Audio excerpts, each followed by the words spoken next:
everybody, and welcome back to Kobold Press. We're back for another episode of The World's Tree Burns, and we have almost a full crew and cast back of us today, all aside from Simply Jackson, who's going to be back with us next week as Tilly, but the rest of us are here to adventure on into the world of Midgard. So let's not waste any more time. Let's go around the cast and crew, remind ourselves of who we are and who we're going to be playing today. Let's start with our invincible Dungeon Master, Mr. Dan Dillon. How's it going, Dan? Hey, it's going really well. Thank you. How are you today, Will? I am, again, tired, but happy. I have a new pup. Her name is Olive. She's 7 weeks old, and she has me up all night long. No! What kind of puppy? Cancel everything. Get the puppy on the show now. She's sleeping dare right you now, not have and shown us pictures yet?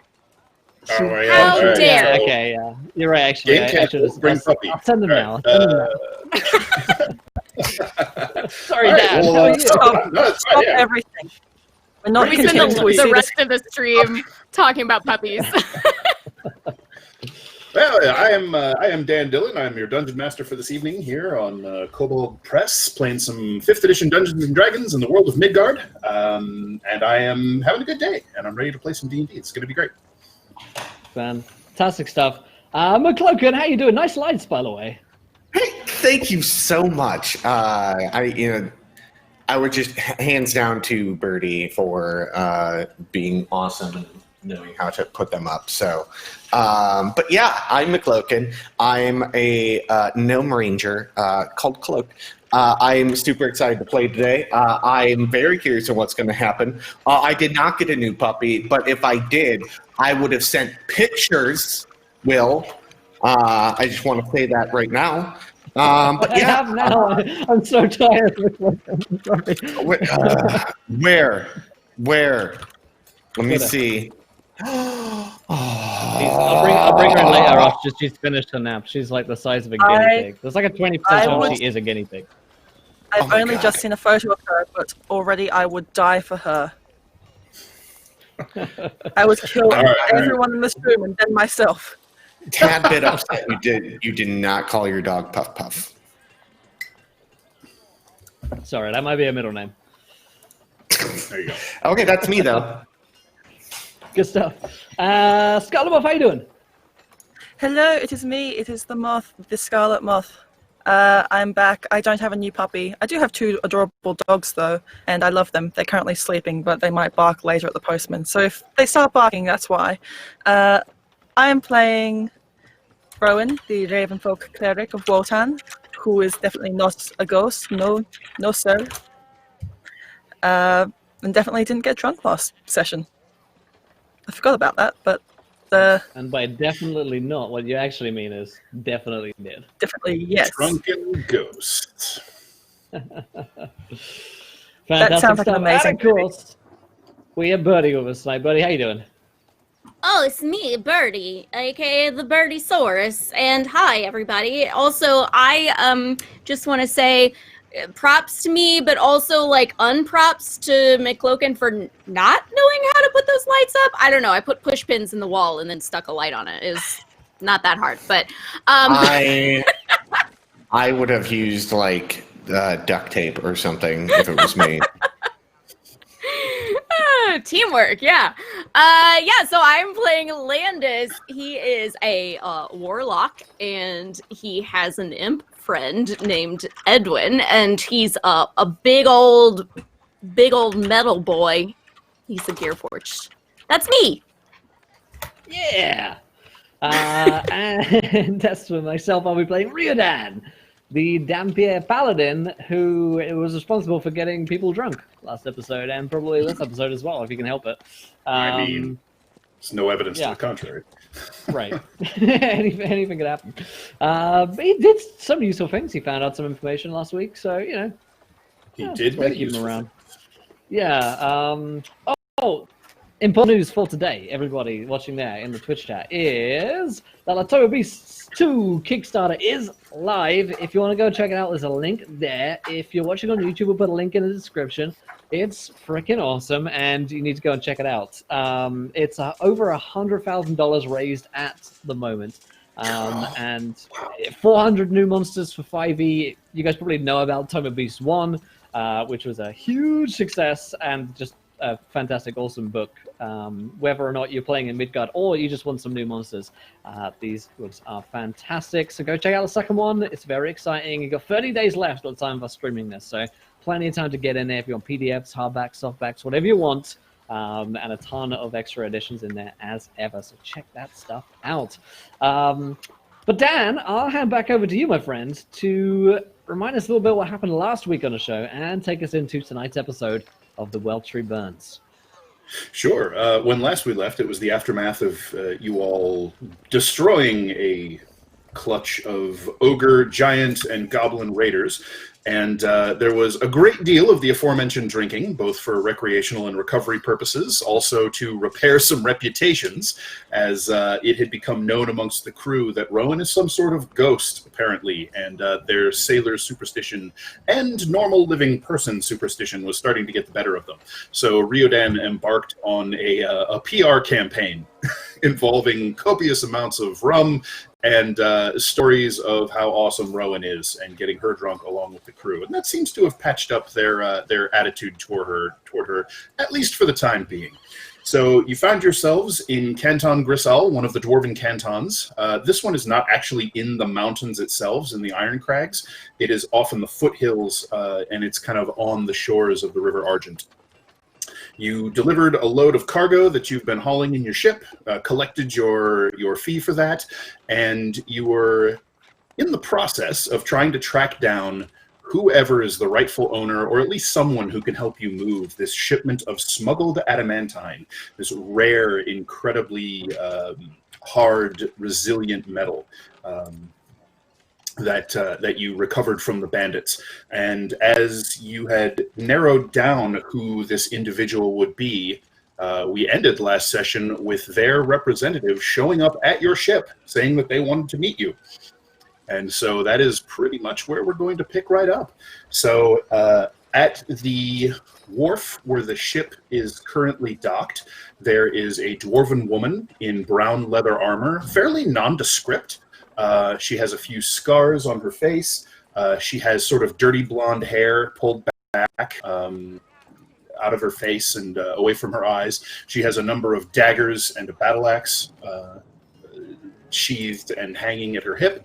And she has just explained to Tilly that her master, Orphanos Kalazar, wishes to meet with you.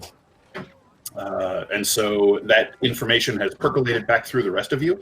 Tilly was a little bit wrong-footed, and it looks like she is going to stay behind on the ship because she doesn't entirely trust how this situation has played out, that this person found you when you've been in town for less than a full day at this point, basically just overnight. That seems suspicious to her, and so she's going to make sure that she and a contingent of the more battle-ready crew are remaining on the ship to protect it. And so as she makes that pronouncement, the dwarf who named herself as Lara Slane is waiting sort of down on the stone pier. She has not been invited to board the ship, nor has she attempted to. All right. I believe, and correct me if I'm wrong, but I think last time, as soon as she started walking down there, I sent Edwin to invisibly see who it was that wanted her. Sure. If I didn't, let's say I did. That is perfectly reasonable and is completely on brand for Landis. So yeah, Totally. Edwin is in invisible imp form, and he is down on the pier as well, probably perched on top of one of the wooden pylons that the pier is sort of studded with. Right. And I then would know that Lara had mentioned this guy, Orphanos, right? Yep. And I would be currently losing my mind a little bit. Is Lara anyone that I recognize, because I can see through his eyes? Is she someone I saw in a bar or at a shop while I was out looking around, or just completely new to me? Go ahead and make me an intelligence investigation check. Okay, I will do. If I find it. There it is. No, I don't know her. never seen this woman before in my whole entire life ever. Yep. I don't even She- recognize. I don't even know. I can't even see her face right now. Honestly, like it's probably my imagination. You're pretty sure that Edwin is screwing with you a little bit and sort of deliberately not looking straight at her. That's exactly what's happening. So I chastise him a little bit in my head, and then I turn to whoever is around me and I say, hey gang, we might have a problem. We might have a little bit of a problem. What's the problem? What kind of problem? You know that one name that was on all of our lists, that guy that we happen to be looking for that may or may not be super powerful enough to move a whole lot of adamantine out of the city or into the city or whatever all at one time without getting in trouble for it, even though it seems like it was probably stolen at some point or something. He's looking for us. Oh, that's good. Let's set sail then. Let's hoist away. Wasn't it our plan to beat this fellow? I think he sent a representative to acquire us. So I need to go polish gemstones. And I like turn around and start to walk off because nope. Okay. I don't. All right, I am Landis feeling very. is out. Well, I mean, I'll stop if someone stops me, but that's my initial reaction. It's like I'm walking away now. Hang on. Let's think this through for a moment. I did for a moment and thought we're Think all about it gonna for another die. moment. Okay. You might be right. We should probably leave. Wait, no. We wanted to make money from this person. All right. Okay. Money's good. I'll speak to them. Okay. I think that. Oh. Is that the way we want to go with it? Are you sure, Jordan? Are you sure Let me that's a good haggle. idea? I hadn't really thought about it, so no, I have no idea if it's a good idea, but it is one that I've had. Oh. Okay.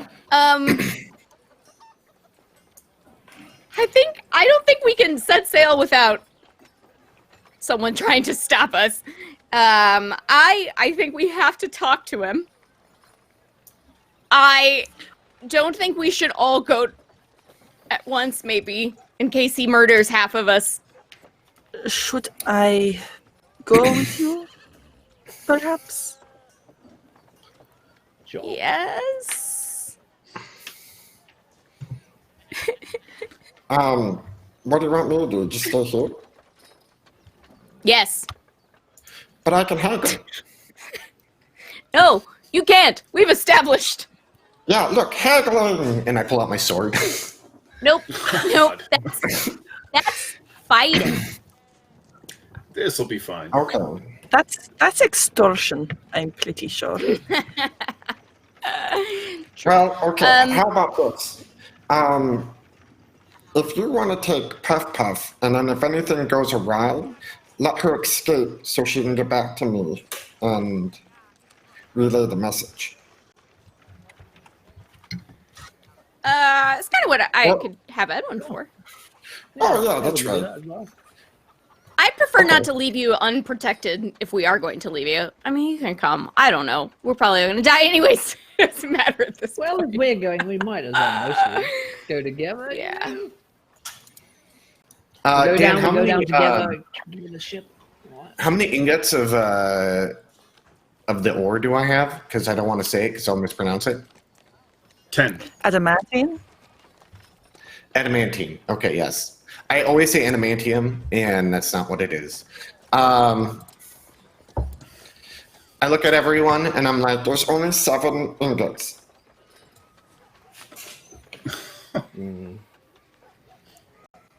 Okay. Are there? We only Okay, have bye. And then I just walk away. Wait, do we need to... okay, no, we shouldn't take them. He just wants to talk, right? If someone says we just want to talk, it means they just want to talk. So we're just going to go talk.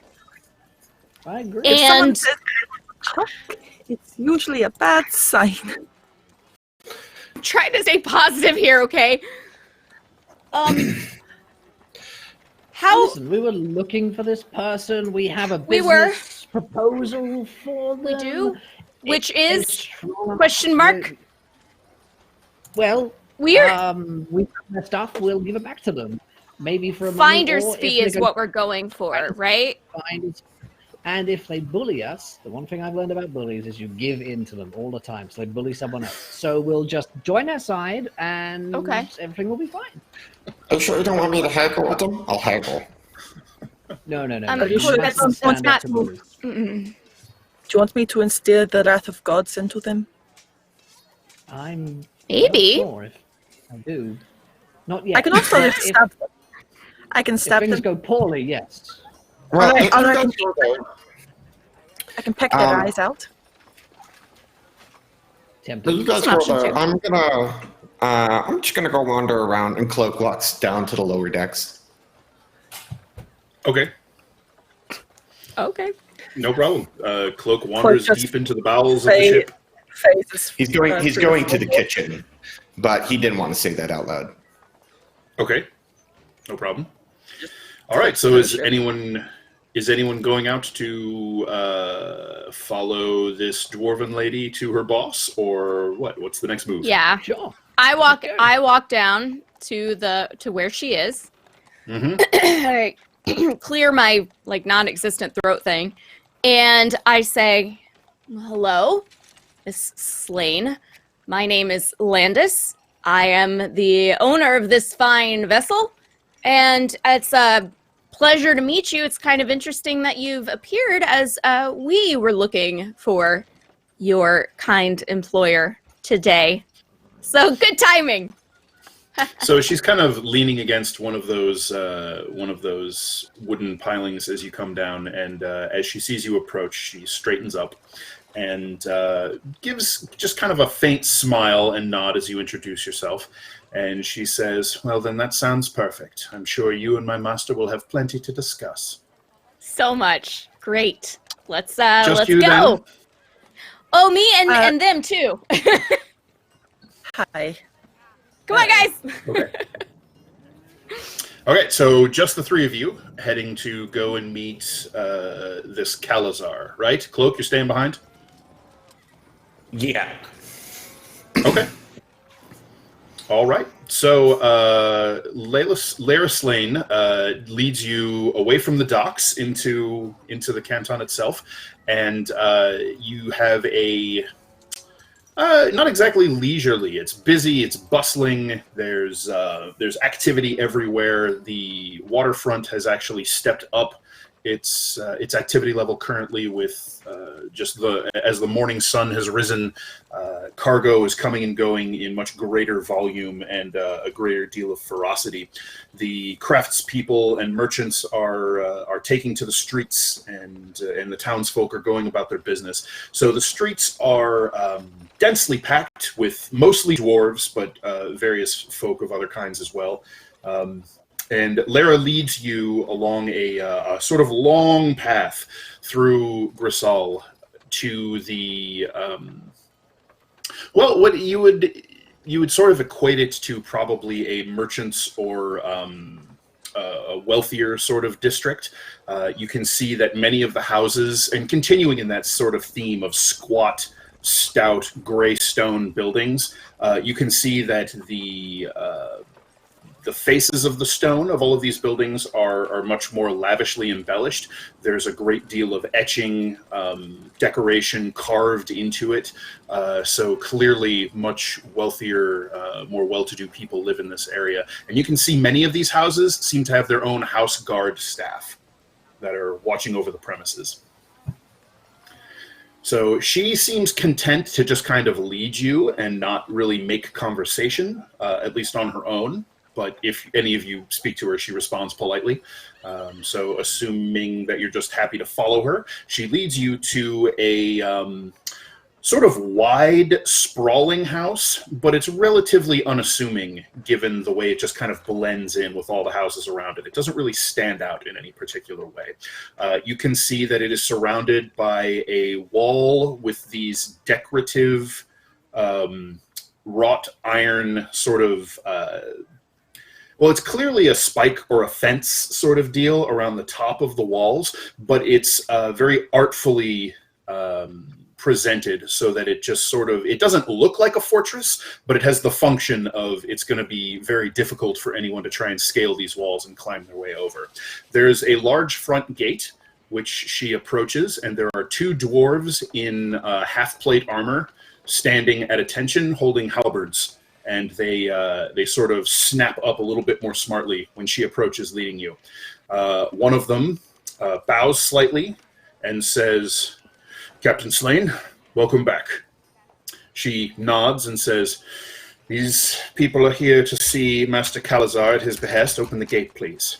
They immediately snap to, open these heavy oak gates, and give you admittance to the grounds. Lyra leads you into the house through a massive set of bronze double doors and into a foyer where there is soft carpeting, softening the otherwise cold, hard stone floors. There are torches and lanterns burning all about so that it is warmly lit all through the interior. And everywhere you look, you see tasteful opulence. There are paintings on the walls, as well as masterfully woven tapestries. You can see polished brass fixtures and dark polished wood furniture with these rich sort of red and purple velvet cushions. Everywhere you look in here, it just sort of screams that this place is wealth.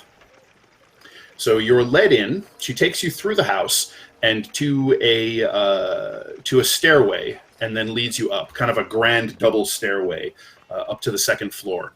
She takes you down the hallway to a polished blackwood door, knocks twice, and then turns the handle and admits you inside. Inside is a sort of a combination library and sitting room, sort of like a very large study.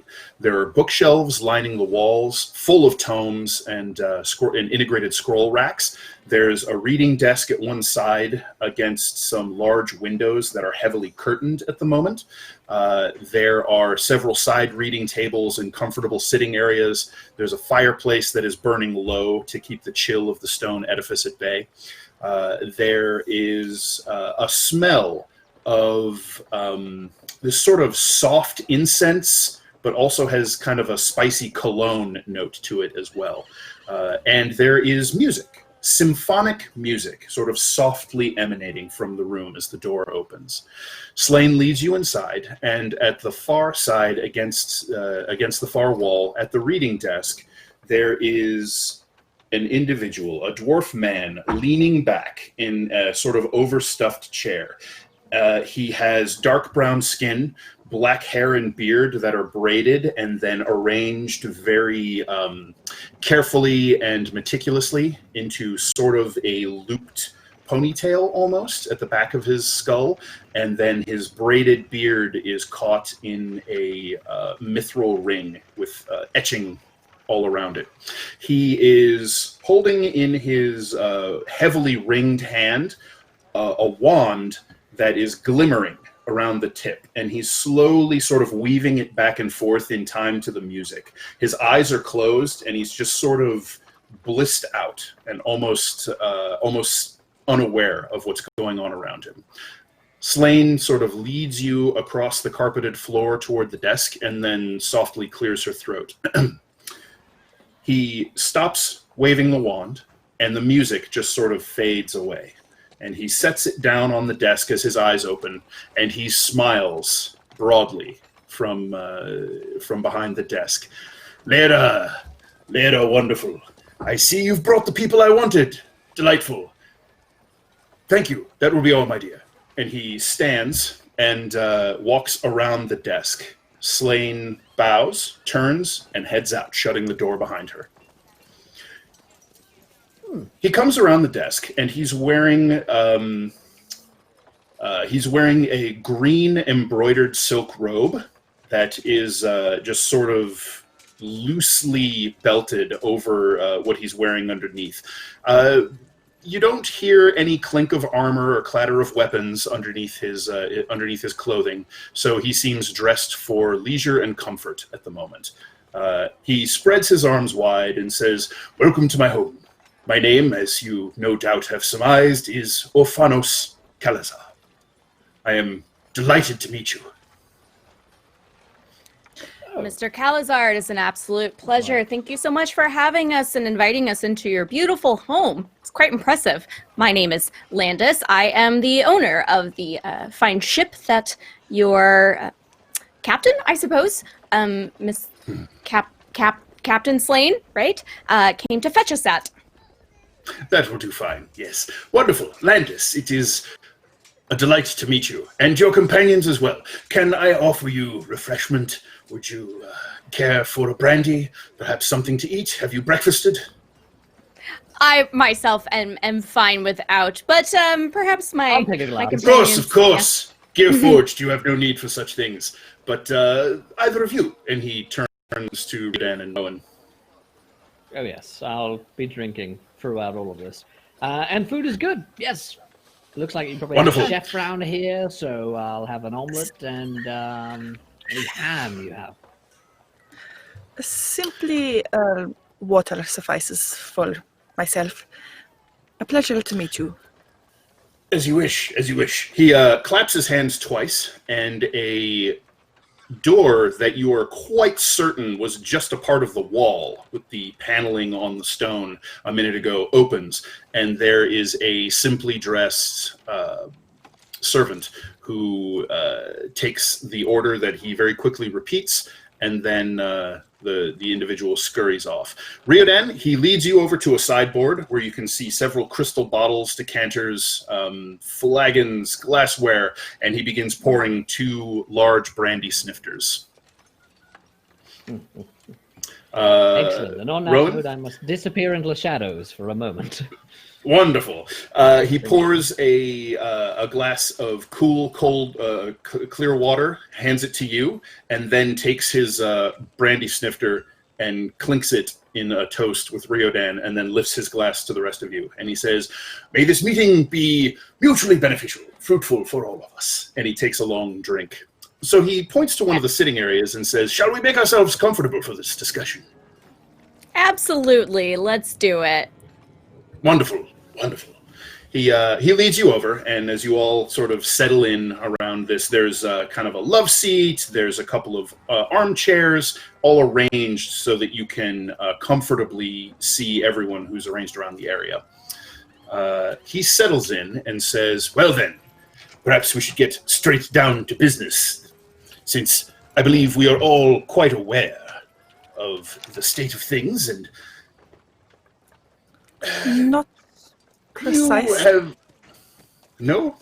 Well, then perhaps I'll lay it all out. An associate of mine has chanced upon a rare and wondrous thing, a reliable source of a unique and valuable commodity. I have been privileged to assist in the transport of that commodity for some time. However, with the state of things on the river and the trade routes, that business has come under jeopardy. As I understand it, you and your crew have remedied that regrettable situation by removing the bandits from play, and to that I commend you. Yes, there Thank was you. a spot of bother, but I believe it should be remedied now. We took out the vast majority of them. I can't claim that we took every one of them, but I think we've ended the operation that they had running. Well, then at least for the time being, the situation is vastly improved. Now, as part of that, I surmised and have recently had my suspicions confirmed that those bandits were responsible for the loss of one of these lucrative shipments. And I have some information and suspect that you and your company have come into possession of certain items that it would be beneficial to recover and see brought to their final destination. Am I in error? And he looks straight to Landis when he asks that, swirling his brain snifter. Landis takes a breath and he says, I feel that you're probably not in error. However, for the sake of transparency and in order to ensure that we are returning said property to its rightful owner, do you have an accounting of the items that you are missing so that we may verify that we have the correct things? He takes a slow, sort of savoring swig of his liquor and smiles again and says, certainly, we can all afford to speak plainly with one another, I should think. It is a not inconsiderable consignment of adamantine.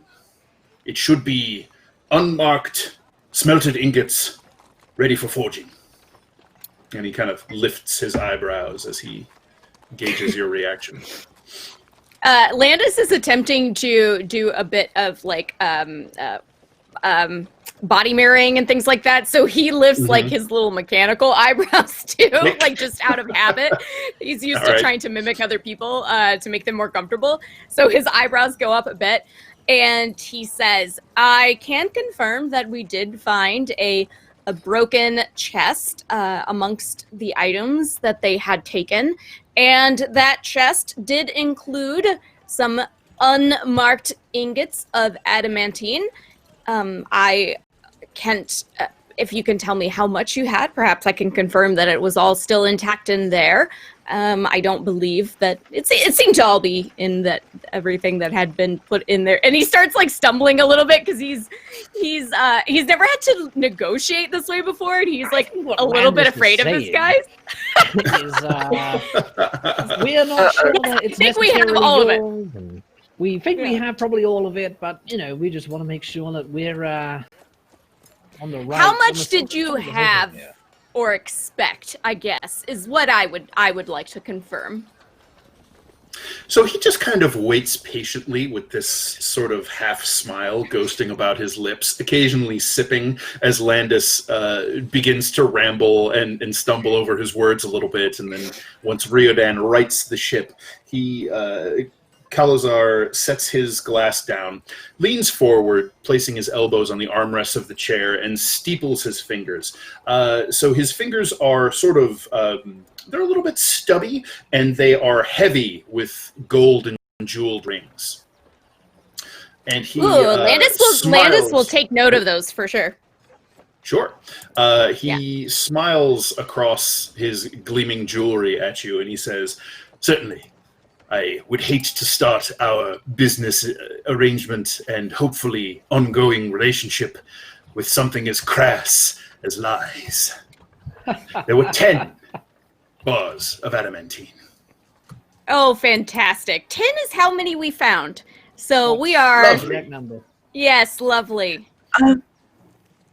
I'd like to, while I'm just sipping at my water, can I try to... channel divinity to read his thoughts? Oh, yeah, sure.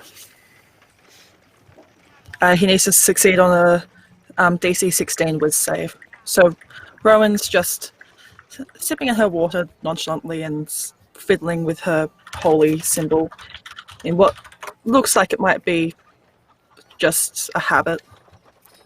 So nothing seems unusual. Yeah. So, you reach up as you're sort of adjusting, taking a drink of water. You touch your fingertips, just the tips of your talons across the... your holy symbol is kind of a world tree emblem, isn't it? Yeah. Isn't that what it looks like? Yeah, it's kind of an Yggdrasil.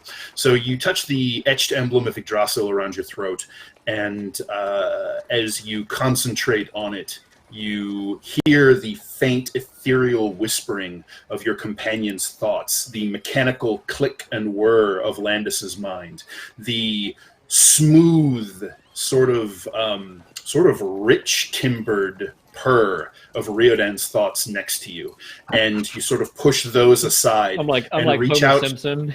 You know, Just pushes Rodan's side, don't even want to know what he's thinking. And you focus in on Calazar, and you find him to be blank, a void, nothing.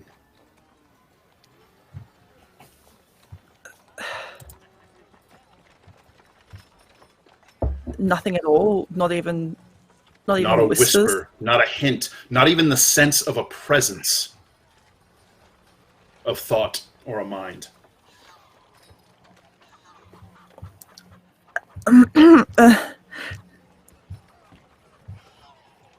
Well, now that we have established that you do indeed have the items in question, which pleases me immensely, I should like to come to the position of this discussion where we make this a mutually beneficial arrangement. For I have a high-profile client who is awaiting this metal. It has been delayed an unacceptable amount of time already, and I would hate to see it delayed any further. That will have unfortunate repercussions for all involved. To that end, I suspect, given that you have liberated these items from those who took them, that your powers of defense are formidable. He kind of sweeps an appraising gaze over each of you. Yes, I'm quite certain of this.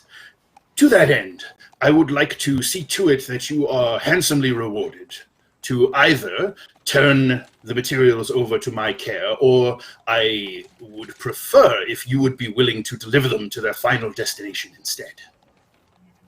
And where might that be? Possible, yes. You are interested, then? Oh, of course we're interested, depending on where it may be. Of course we are. Very interested. I prefer not to crawl into a volcano or, swim to the bottom of the sea, but... Was it perchance near the Black Fortress? It is, in fact, within the purview of the Black Fortress.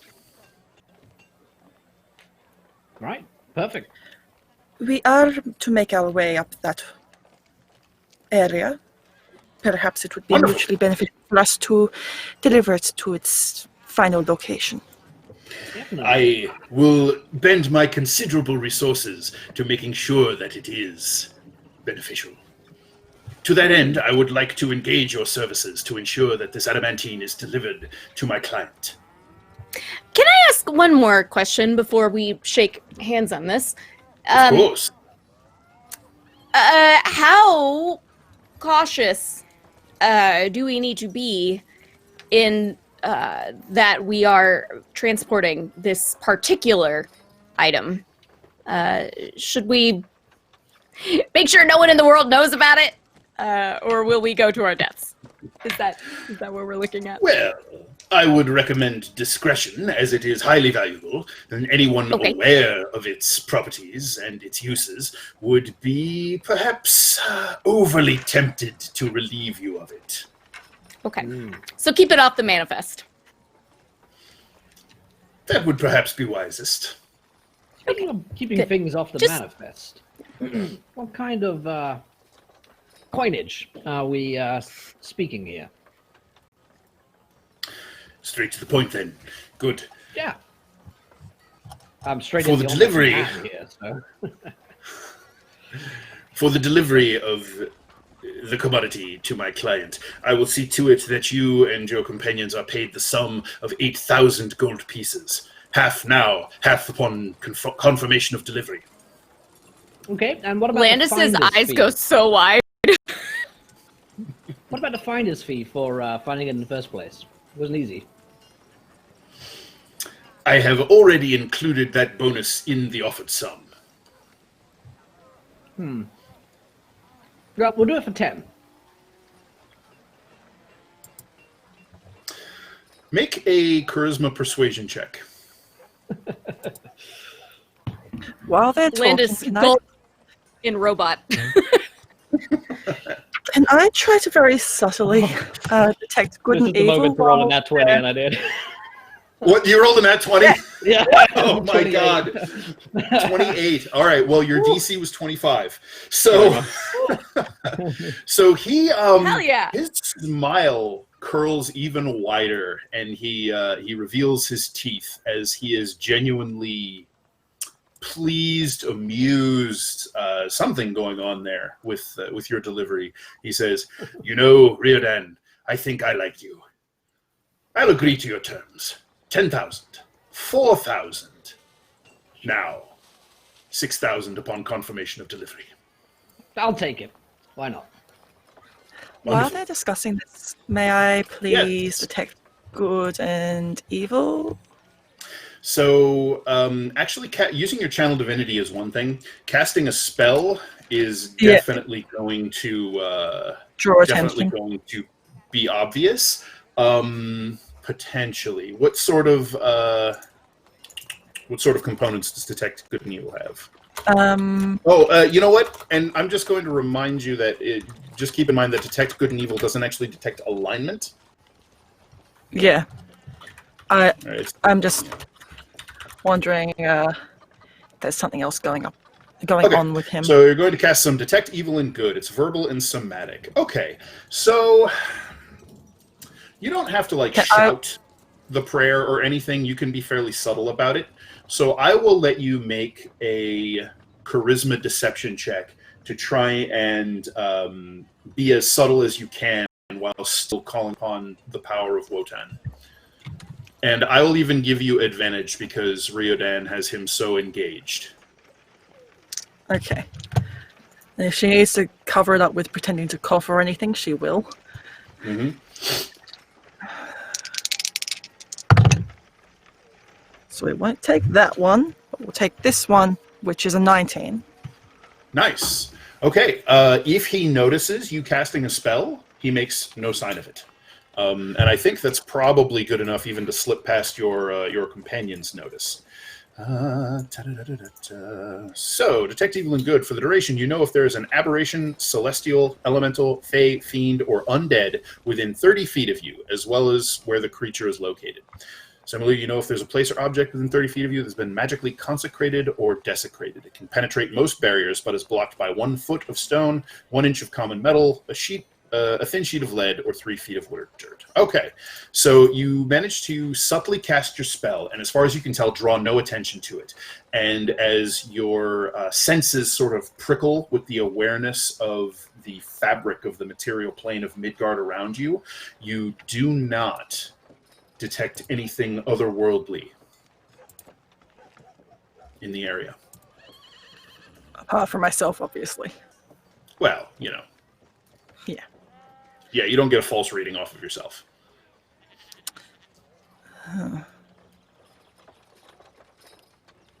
Rowan just starts to look nervous Okay. about the dealings. Fair enough. Might I perhaps inquire as to whom we are delivering the shipment to at the Black Fortress? Indeed, of course you may. 1 second.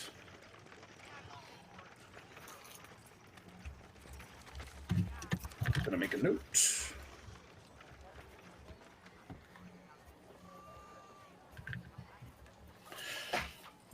Right.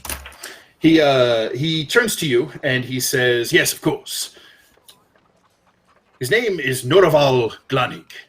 He is a master metalsmith, a purveyor of weapons and armor to the soldiers and acolytes who are trained at the Black Fortress.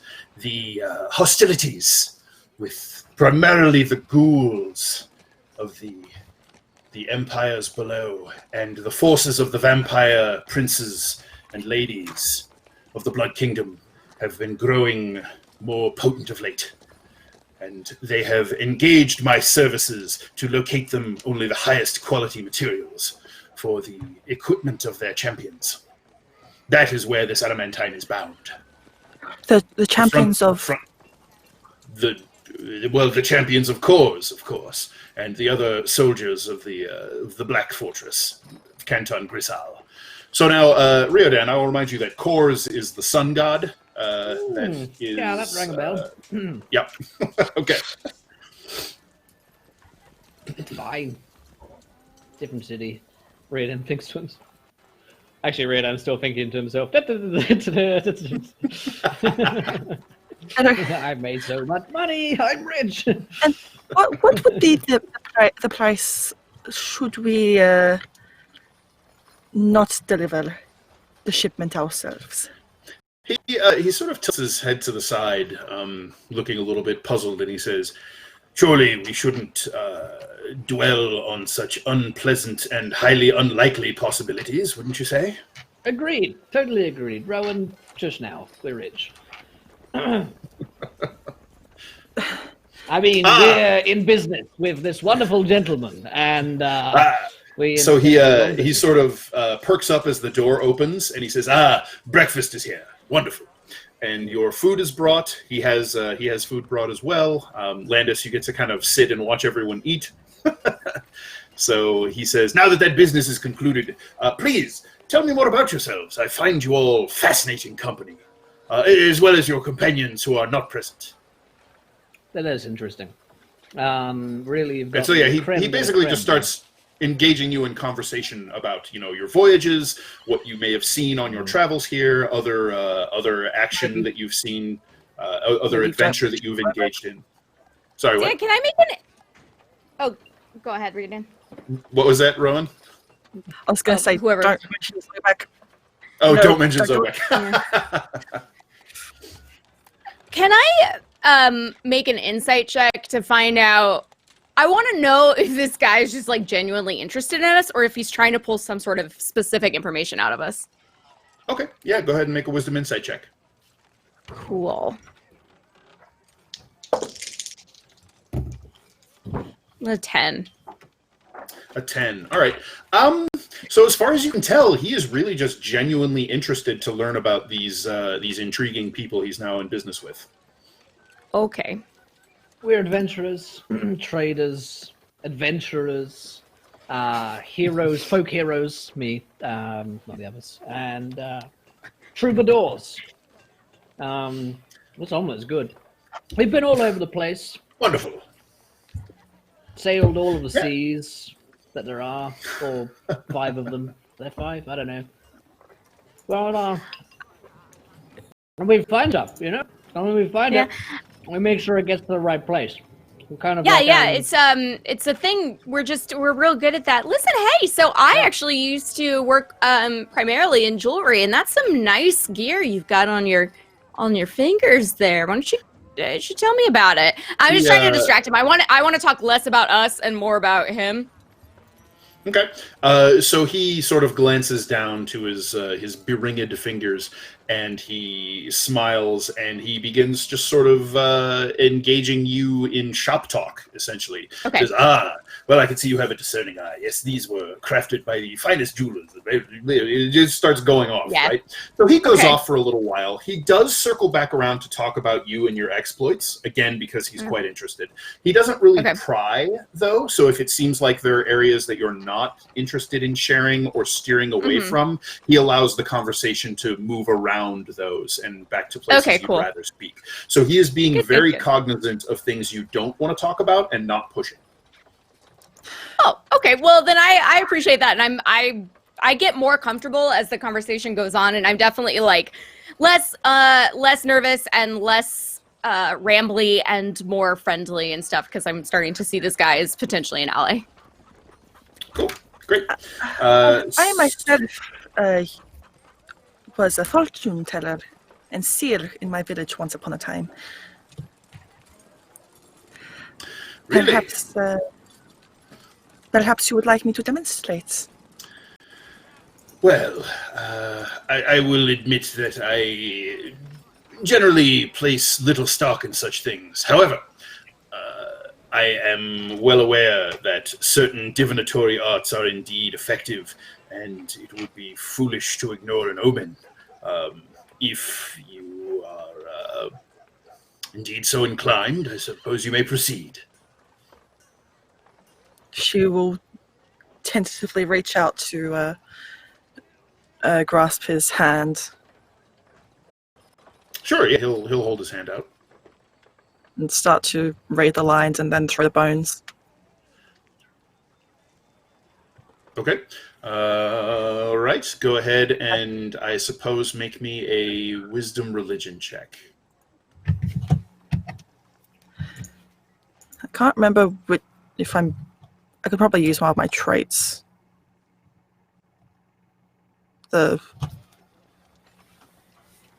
I can't remember which one it is, but one of the background traits. But religion check is 18 plus. It's going to be 28.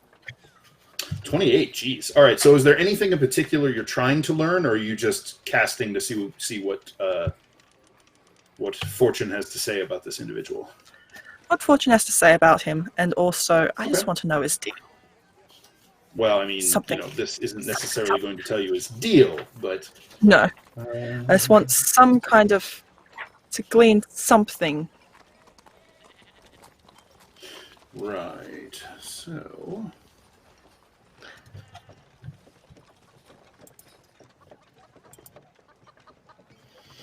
Okay, so you cast the bones and you look at how the runes fall either onto the table or into your little tray if you bring that out, and you see a swirling mixture of wealth, power, opportunity, and danger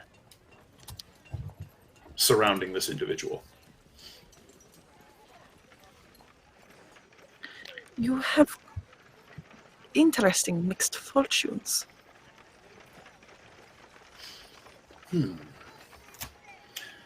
Interesting in what way? Well, power and great wealth and fortune of the monetary kind. Yet also danger. I'm not sure whether it comes from you or is directed at you. He grins at hearing that, nods once, and says, "That is interesting, isn't it? And I suspect it might be a little bit of both." What exactly have you gotten yourself into, I must wonder? As much as I can, Diego. As much as I can. Well, I'm much older than you. perhaps you are. It has been purely delightful to meet all three of you, and I should hope in the future to meet the rest of your companions. I have heard so much about them in such a little time. And should this venture prove as fruitful as I know it will, then I should hope that we could continue business together in the future. There are few corners of Midgard to which I cannot reach, if there are commodities or information that you require. How might we reach you if we needed to? Well, I am here. You can send messages to my home at any time. Excellent. Well, it's Thank been a you. pleasure. Thank you so And much. These omelets Thank you. really are good. Compliments to the chef. He Dan, sort before- of, yeah, go ahead. I was just going to say, before we head out, I just want to make sure that we don't have to do it on screen, but we discuss how to contact the guy and make sure he knows we're legit and get paid later. Sure. Yeah, so he gives you information about, the individual. You have the name of the person you're supposed to contact, and he says that payment when he confirms receipt will be handled at that individual's behest. So Great. he gives instructions to one of the servants, and Lara Slane returns again, and she looks at all of you and says, well, I'll show you out then, if you'll follow me. Absolutely, So- Captain Slane. We appreciate the escort. Okay. He, at this point, Kalazar sort of walks over, places his hand on Layla's shoulder, speaks quietly with her, and then sort of ushers her off to lead you out. And as you all make your way out, he smiles, bows slightly at the waist, and says, "Until we meet again." Farewell. Rowan just bows her head slightly. Very good. So you all make your way out. Layla has you wait in an antechamber down near the entranceway, and in short order she returns with a heavy satchel that she presents to Landis. And she says, "The initial payment, as agreed upon by my master. Much appreciated. Thank you. Pleasure doing business. If you wish to confirm the sum, you may." I trust that that your boss would not do us wrong. She actually cracks a full smile at that and says, "There is wisdom in that. Well then, I trust you can find your way back to the docks." Absolutely. Wonderful. Good day then. And she leads you out. As soon as she is away, Landis lets out this huge breath. He's like, "Oh, wow. Okay. Good job, team. Whoa. No. Nothing to worry about. No, it's not okay. It's not okay. What is not okay? I have 4,000 Didn't like gold those in my omelets? right here. Those omelets It's were more than great. okay. Maybe with some cheese in them or something. Maybe a pepper. Should have asked. Perhaps we should go somewhere a bit more quiet. Yes. Let's And go back to the ship. The omelette was back to the ship. fantastic. It was almost too good. You all This is entirely should too tell good. you all should tell Cloak that he should be making more omelets if you like them. You know? Maybe you guys can give him True. some pointers. And I need to tell you that his mind was blank. There was nothing there. Cloak. I'm not I- sure. That's my What? You can all make your way in fairly short order back to the ship and meet back up with Cloak. Hey, Cloak. Cool. So, in the meantime, Cloak was in the kitchen hiding 3 ingots behind one of the shelves that he can get under. And he's All like, and then he comes out and he has the bag with 7 of them in it. And then is who's in there? Is it my co-cook? In there right now, yes, is the cook's mate, Gudrun. And I take out a platinum piece and I put it in her hand and I said, "Here's your bonus." And then I slowly walk away, whistling. She takes it, blinks in a little bit of surprise as she's been watching you, crawl around and mess with the shelves. And as you turn away, she just sort of says, "Well, thank you." Picks it up, kind of bites it a little bit, and a little surprised to find that it's real, tucks it into her pouch. Wow. Okay, look, madam. All All right, so if you have nothing else particularly pressing on the ship, the rest of your compadres can return. Okay. How? Yep. You all make your way up the gangplank and onto the deck. Cloak, we made a terrible mistake. We had the best business meeting ever. Wow. Well, these omelets, It's- let me tell you. It's terrible. It's not. No. It's great. It's great. We're gonna deliver the product to the guy that actually owns it, and we got one hell of a finder's fee. Well, we're all going to die. Wow. What? Okay, Rowan, calm down. Why do you keep mumbling about us dying and this guy being, I don't know, dead inside or something? I tried to read his thoughts. I could not read a single one. It was void. It was completely empty. There was nothing. I'm not sure if his mind is so well protected or if there's something else going on. It was unusual. I should have at least been able to hear a whisper, a certain stop. It was probably a magic spell, honestly. Yeah, maybe I he's should a be able to magician. tell something. And also, Did he have any? Sorcerer or something. Did he have any jewelry on or anything like that? He had He a was lot very- of jewelry on. He's bourgeoisie scum.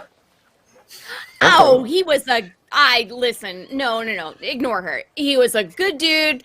He gave us a lot of gold, and he had very fine jewelry, and it was made by some of the better craftsmen around. So I don't understand what the problem is. He was very kind to us. He made food, or had someone make food for Now them. we have to deliver all 10 of these ingots to the Black Fortress to one of his associates. I said All 10. 7. Oh, Cloak, please. There are 10 ingots, and we all know it. We I know. counted them together. I thought we would have, an unspoken agreement that, maybe, we only found 7. They must have did something with 3 of them. We don't have No, any Cloak. unspoken agreements. We have Or no spoken agreements as such. Yeah. Yeah. Please do not assume unspoken agreements amongst any of us. I have to go to the kitchen. I'm not even going to my Cloak, spoken agreements. Cloak, Don't no, trust Cloak. me. Riordan, did it not concern you when he mentioned cores? Who? Out of the sun. You know, the ones When- who hate your kind, who hate my kind, who... I know Well- them, yeah. When did they come up? This adamantine is to be used by the armies of cores to fight the Blood Kingdom and the Empire of the Ghouls, but Well, I want the Okay. Blood Kingdom dead. So, we have to deliver it. well, Landis can do it. They don't know Landis is one of us, right? That's what Paul is Also, saying. they don't really know who Tilda is either. Also, I have some fun new stuff that I've been working on that may help us. Or me. It scares Yeah. me. Uh, Should. this keeps getting worse. Listen, Rowan. When you're as successful as us, you end up having to sell a lot of weaponry to your enemies to fund wars in various different countries, and that's morally okay because we get rich. I mean, I don't see a problem with it. Suppose it's the core people that are way down south, right? We don't have to worry about them. Don't think that they will be able to tell that Riordan is... I learned Him long ago and that my me, actions actually don't have consequences. So, Well, I mean, I should mention, Riordan or I shouldn't probably go to the meeting, just Right. because they have more descriptive posters of us, just in case. But if Landis can do something that can help him look like someone else, I mean, and then he just take That's not what I people's said it names. was, and you don't get to just assume that's what it was because I get to do it and surprise you. So stop ruining my surprise. okay, Landis, may I please have one of those mechanical eyes that you make? Yes. Why? Please. I will point out for those of you who've been kind of spooking around the city here in Grisal, you haven't noticed anything in the way of wanted posters or anything that would suggest that the news of your outlawry has made it this far north. At Is least there not in any a capacity sort of that is public. Is there a police presence here at all, or is it some kind of like just a nobody cares kind of town? Oh no, there are No, soldiers okay. aplenty. Yeah. Okay, cool. Yeah. Just want to make sure, yeah. So if news of us had traveled that far north, then they would likely be on it. I mean, possibly, depending. Yeah. Also, several of the soldiers that you see moving around, you've never seen them moving alone. They've always been in at least pairs, but usually larger Okay. groups. And in every group, at least one of them is armed with a strange weapon that some of you may have at least heard of or maybe seen before, but you're not familiar with them. They are some sort of alchemical creation. It looks a little bit like a crossbow, but with no limbs, and usually has kind of a longer body. And as far as you know, it's some sort of ranged weapon that incorporates alchemy. Interesting. very interesting. Cloak. He called me girl. He called me girl. possibly It's better than 3 times witch. older. I mean, witch at least implies some kind of power or fear. Okay, I could see that. Well, I'm sorry he called you girl. Yeah, did you correct him? I told him I'm surely older than him. It's over. Nothing stream is matters. over. Show is over. She's tired right now. She slept in my arms the whole last stream I did an encounter roleplay. She's just out. So I'm just gonna be holding her. Oh my god. They are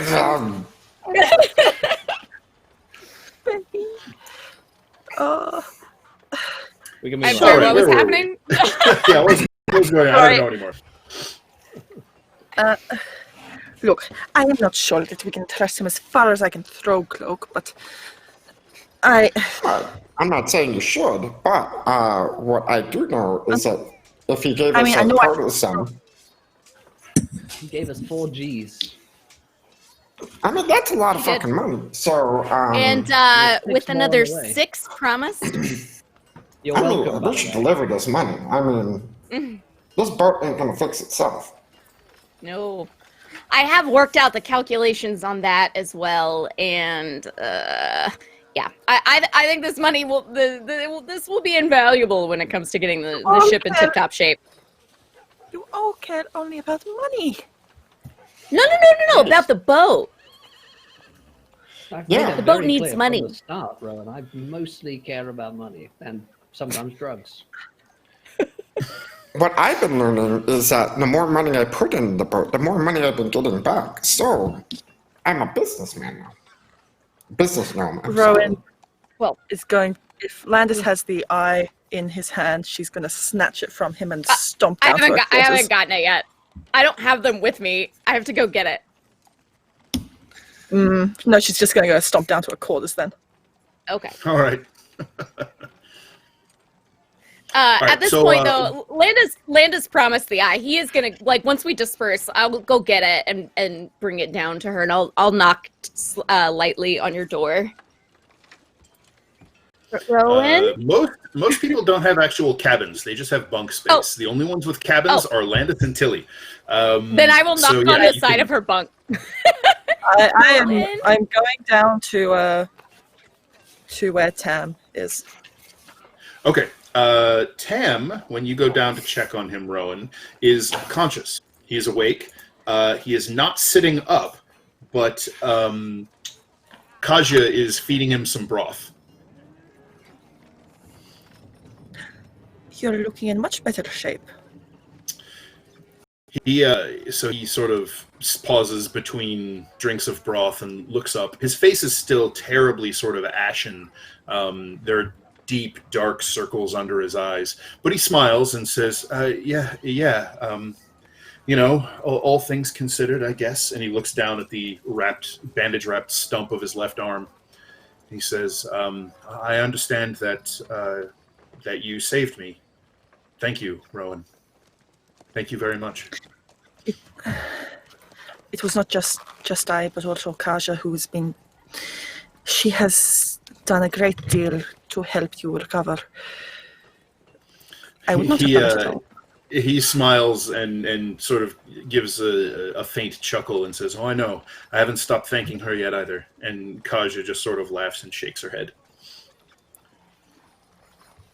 It is good to see you and making a recovery.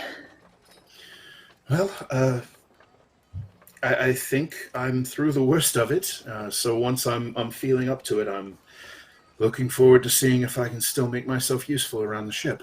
And his expression falls a little bit at that. I'm sure we will find something for you to do. If not what you were doing before, perhaps Kaja and I could train you in the medical arts. Yeah, absolutely. Anywhere you think that I could be of use. Yes, of course. It's become plainly clear that Kaja and I, should this happen again, we cannot do this alone. We might need someone else to help. I think that's wise, and I'm more than happy to do my best to learn. if I can do what you do, then yes, of course.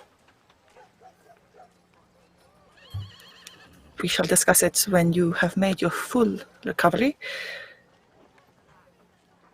All right. And so Kaja says, well, let's get the rest of breakfast in you, and then we'll go from there. Do you mind if I sit in the corner over here? I promise I won't. I'll be out of the way. Of course. That's fine. So, and remember that basically in this deck, it's just sort of open, and there are hammocks that are strung and can be slung if they need the open space. So, yeah, you can grab some deck space nearby, just sort of out of the way, but still in eye and earshot, no problem. Much of the crew are scurrying about, and then you start to hear the faint echoing calls of orders being shouted from above, and it sounds like the ship is being ready to cast off from the dock. Cloak. Before we left, one thing I wanted to do was buy really good quality food. Sure. Because and I just want to know how much that would cost. Oh, yeah. Let's check out the lifestyle stuff. Also, probably like ale too. I don't have my player's handbook by me. Oh, it's over there. I don't want to. Damn it. There it is. Okay, so you have kind of a range of lifestyle qualities, right? Starting from a wretched, and then going up through squalid, poor, modest, comfortable, wealthy, and aristocratic. Where are you looking to fall on What are they at right now? So they've at least had decent provisioning. So their food quality falls into the modest lifestyle. And how much would be wealthy for like a month, and that would be able to keep? All right. So that's talking for about 40 people worth. Yeah. 40. Let's see. That's for the entire lifestyle, so we won't call it that. We'll call it for a month.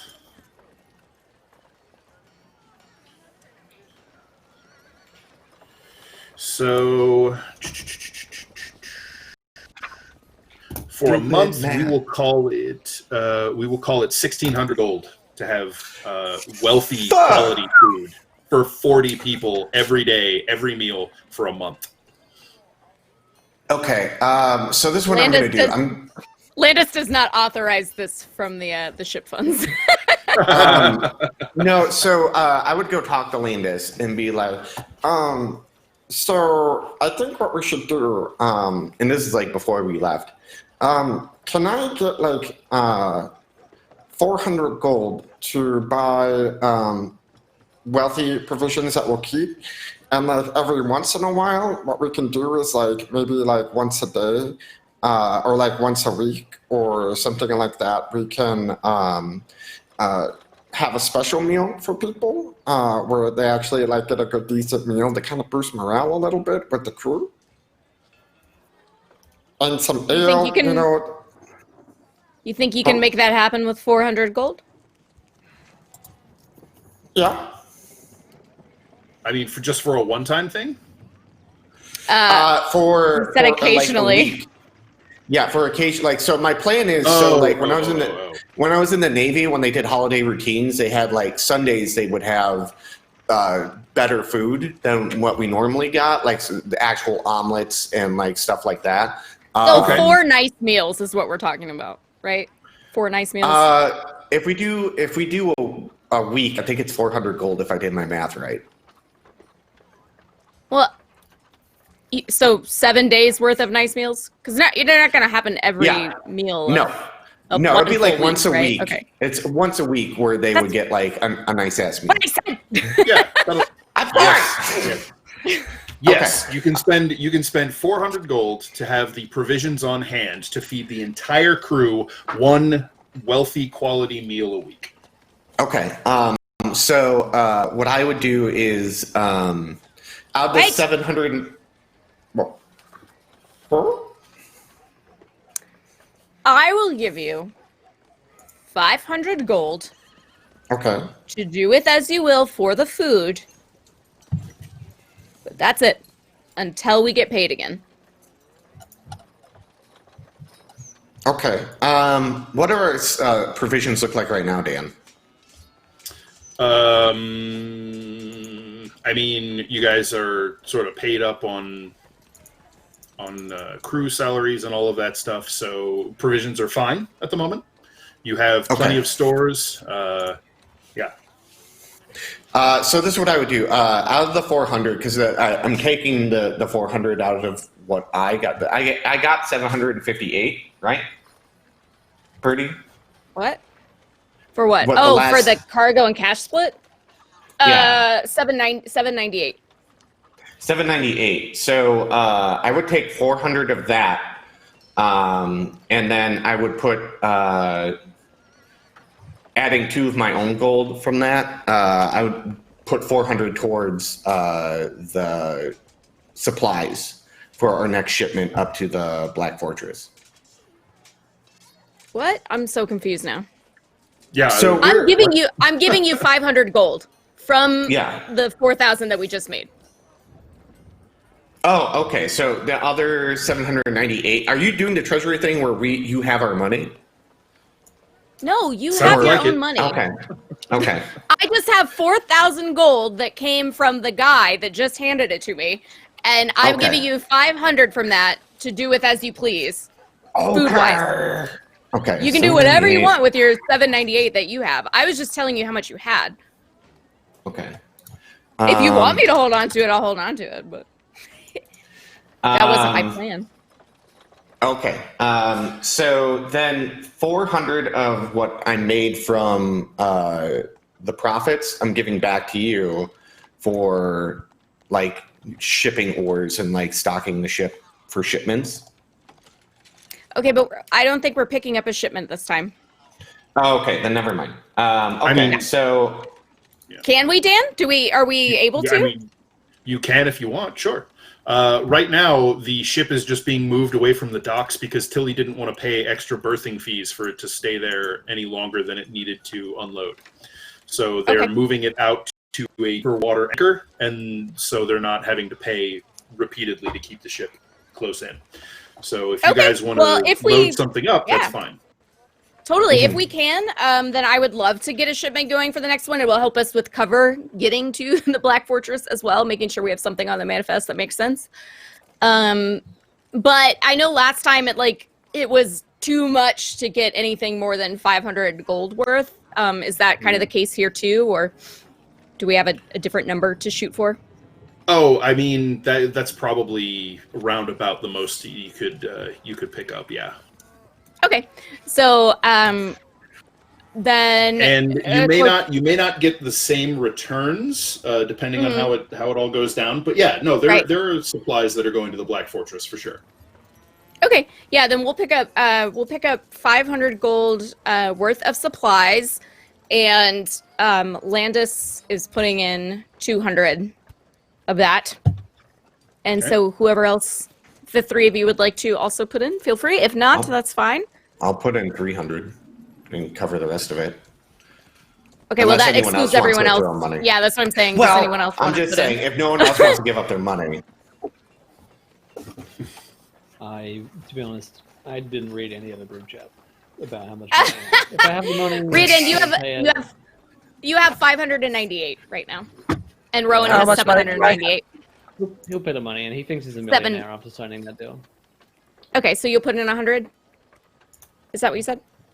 Okay, and Rowan, you have 798 as well. I'll put in 100. Okay, all right, so that's 500 total. So Cloak will put in 100. I will mark it all down. We're good. And reminders, guys, that is how much you have from what we made. I don't know what you had before that. So if you had other money before that, we could talk about it later. But I got mine figured out. But okay, so I'll give you 100, and then Okay. I would go get 500 gold's worth of nice, wealthy food and ales and wines.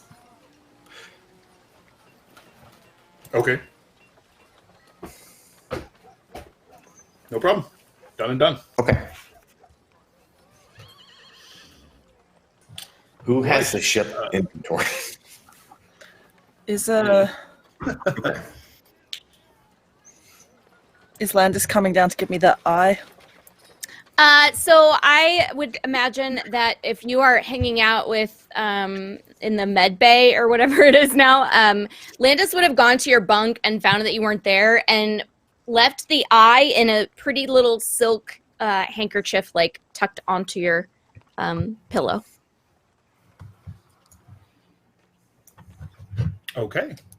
Don't come find me then, jeez. So you have the glass eye. Okay. I'm going to go to near my bunk or somewhere quiet and start preparing to commune. To commune. Okay, interesting. Yes. Alrighty. Let's check that out. Commune. So Alright. contact Takes deity you, or divine proxy. I'll ask up to 3 questions. Cast. Oh, and it looks like you can. Is it a ritual? It is not. All right. Okay. No, it doesn't say it's a ritual, so. Right.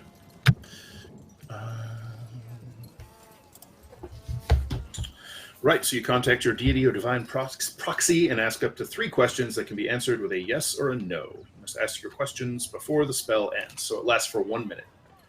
You receive a correct answer for each question. Right, so it's going to require you... Yes, looks like the components are not costly, so yeah, you're good. Are we headed into a trap? All right. So you were you using the eye for this, or is that just like something else? I'm just. Are those related or unrelated? That I thought it might be related, but I might keep it for something else since it doesn't need that. Okay. You used it before just because, like Dan said, you needed a sacrifice or something, right? Yeah, This is what it was. This is different. Yeah. Not for Oh, this it's a different one. Oh, fun. Yeah. Yeah, this is different. Just sneaking an eyeball for no reason. Well, I only have one. I only have one eye. What if I want to feel normal? Jeez. I'll make you one that fits. Moth, just for your information, commune is in fact a ritual, so you can ritually cast it without burning a spell slot. Yep. Okay, I will do that, please. Right. So you spend a good 10 minutes laying out your sheep knuckle rune stones and burning some incense and making your propitiations to Wotan. And as you near the end of your incanted prayer, you can hear this faint creaking of rope and the rustling of tree branches. So, your question is, are we headed into a trap? I'm going to ask a few questions. That is my first question. Yep. You can ask up to 3. Okay. So you get the distinct impression of a half-closed, glassy, staring dead eye of a grizzled old man. That's a no.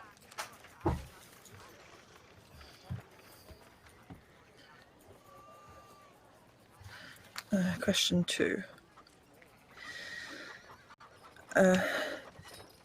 Did Orphanos protect his mind from me? The eye suddenly clears and is a piercing icy blue, and it opens. Yes.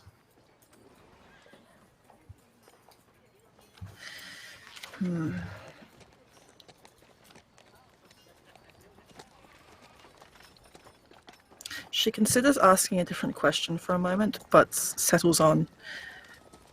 Are you responsible for my current half-life state?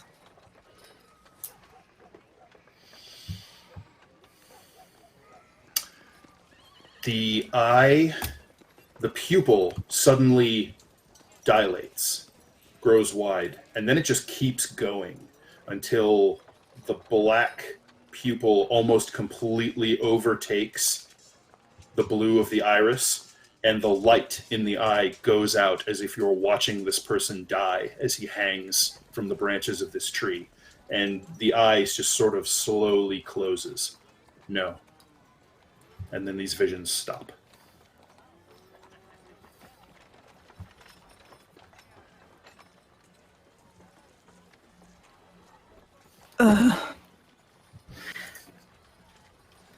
Landis, Cloak, someone, anyone? I'm currently in my room with the door closed, attempting to turn gyms into better gyms.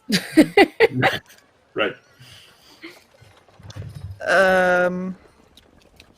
She's going to very steadily, well, shakily clear up her ritual equipment and go in and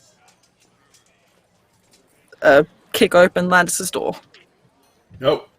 All right. So Landis, there you are. You're in your cabin. You're seated at your desk. You have kind of a like a soft leather work pad sort of rolled out to give the jewels a soft but stable, kind of nicely frictioned surface to sit on so they won't slide and roll around. You have your tools laid out perfectly. You have a lamp with a mirror brought over close to give you plenty of light. And you can see Edwin is like on your shoulder, leaning forward, holding his breath so as not to disturb you. And you have your clamp holding the gem, and you're just beginning to tap the chisel to make a very careful cut to begin the faceting. And then, boom! There's a thunderous smack at your door, and Yes. Edwin gives this blood-curdling shriek right in your ear. And give me a dexterity saving throw. Oh no!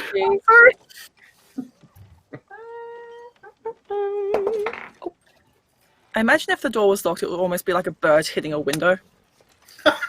And That shit I is got jarring. an 8. An 8? All right, 8. there is a heart-fluttering, horrible-sounding crack as you misstrike the chisel, and a large sort of cleft on the side of the rough gem shears away. Not at all where you were intending to cut it. I just freeze and Right, say, you stop was with that this, like, absolutely necessary? there's this crackling of panic starting to climb up your constructed spine as you look at the state of the gem, and you quickly begin to relax as you realize that it thankfully was far enough over to the side of the stone that it's not ruined. You can still salvage it, but it did foil your plan. You're going to have to kind of go back to the drawing board on how you want to design this facet. I'm sorry. And I turn my head slowly, and you can kind of hear it creak as I haven't oiled myself yet today. And I just say, you could have knocked Rowan. Would you like me to mend that? I can mend that. Here, let me help. No, it's fine. It's fine. I appreciate it. I'll just adjust my plan. I can be flexible. It's fine. I'm just gonna cast mending on that. All right, so keep in mind, mending takes a minute to cast. So Yep. you just got to like start chanting for a minute. And all right. I start shaking her like, Rowan, it's fine. All right, it's actually pretty difficult to cast with someone like shaking you and screaming. So yeah, as long as Landis is doing that, I'm gonna say that it's gonna be pretty much impossible for you to maintain concentration for the entire minute to cast. So I can keep fix sort of it. getting spoiled. You can do it when we're done. Why are you in here? I ask questions to Wotan.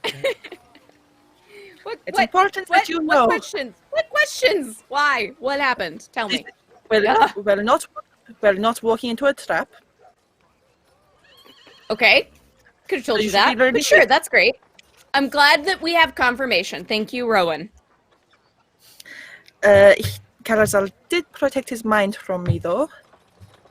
Okay. Yes. Great. I guess that we know that, and he's not an empty vessel, right? He's not void of. He's suspicious, but we should not fully trust him. But I think that is obvious. Yes. It was. Thank you. Is that it? Well, I'm sorry. I'm sorry for worrying you. No, I'm good. It's fine. I'm just happy you're not worried anymore, right? You're not worried anymore? Not about You're just a this. little worried? Okay. Not about this. Are you worried about something else? I should have asked a different question. I should have asked more about where we're headed, what to expect about these armies of cores, but I mean, the questions you asked seem pretty legit. We got confirmation that, I mean, what we thought was going on was going on. We're not going to a trap. I mean, that's great, right? We're happy. Everyone's happy. I asked a question which I thought would have an obvious answer, but it was not. I asked my god if he was responsible for me being this, whatever Ghost this bird? is. Yes, Yes. I thought Oh, he and- was. But he's not? He's not. Oh. That's kind of weird. Right? Is I'm it weird? Very scared. I I'm don't scared. know a lot about I'm- ghost stuff, so you're scared? You think I don't know a thing about what I am. Oh. Ugh.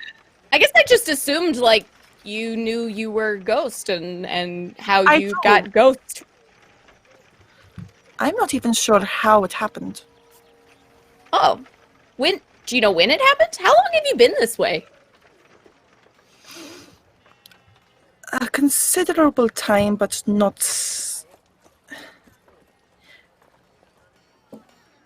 I would say a number of years, but I can no longer be sure how long. I mean, are we talking like 5 years? Are we talking like 1,000 years? No, Or somewhere no. in between? At least a decade. Oh, wow. Okay. I had Weird. Hey, me thought too. I had thought about 30 years, but honestly, I'm no longer entirely certain of the passage of time. Yeah, they say the older you get, like the more it all just kind of blends together, the faster it goes and stuff. So I could get it. Mm-hmm. Yeah, makes sense. Too real. Oh. Oof. Big man.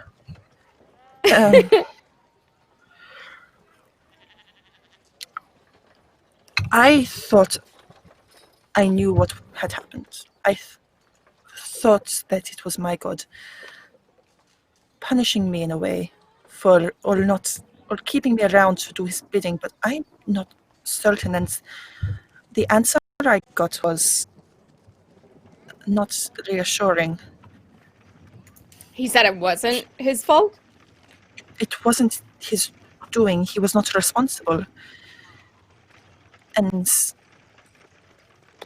Well, shouldn't that make you feel a little better that you weren't being, like, punished or enslaved or something? means there's something else afoot. And the answer he gave, he was almost worried, or perhaps there was fear. I can't tell if it was mine or his, if I'm being honest with you. Okay. Well, I can get that. Get being afraid. It's tough when you don't really know why you got stuck the way you got stuck. I'd offer to help. I don't know that there's much I can do, but I'm sorry you're struggling. I don't entirely know why I came to you, but I perhaps assumed that you would Well, I know that you cannot help, but perhaps you would understand. Yeah, I think I do. Yeah. Listen, I know that we've kind of like butted heads a little bit and stuff, and that I've been avoiding you a tiny bit. But I think it's just because maybe I'm afraid you get me a little too much, and this kind of life is tough. I'm I just sorry. don't like. Yeah, I'm sorry. It just. It's okay. I get it. I mean, I get it. Especially if we're kind of in similar boats. It's nice to have someone to talk to that gets it. I'll try to be better. I'll try to be a better friend. Because I know that you don't have anyone else like you. And I don't really have anyone else like me. My manners have not always been very good. Perhaps I was too used to living alone. But Hey, same! Another thing we have in common. Ha! did you perhaps want some help with your gems? Well, if you want to fix the one you destroyed, I'd be cool with that. But other than that, I can handle it. I will fix this, and if you need anyone to perhaps do some minor tasks, I can gain the knowledge. I appreciate that.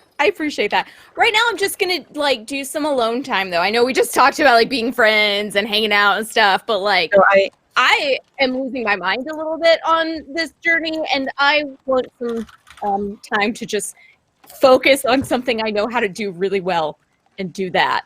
If you get it. I understand. Yeah. My head hurts. Did you need some oil? I don't know. Maybe. Yeah. I creaked a little bit earlier, didn't I? I'm sorry. That probably was really weird. I'll oil up and then finish. That doesn't sound weird at all. Nah. All right, so Rowan Rowan, will- are you gonna mend the gem? Right. So Landis, Rowan spends a minute or so intoning soft prayers, kind of running the two pieces of the broken gem over her palms and under her fingers, and at the conclusion of her spell, you hear a soft crackling sound, and the broken piece has been made perfectly whole. Oh. So she kind of sets it back down. Thank you. That's pretty impressive. I don't think I've ever used a spell that way before, so I appreciate it. I'm not sure exactly how your magic works, but if you want any advice, I'm happy to share. Okay. I Right now, don't- thank I you. promise- And then I kind of like lightly start pushing her towards the door. Oh, she's just on her way out. And I'm Right. sorry about the door.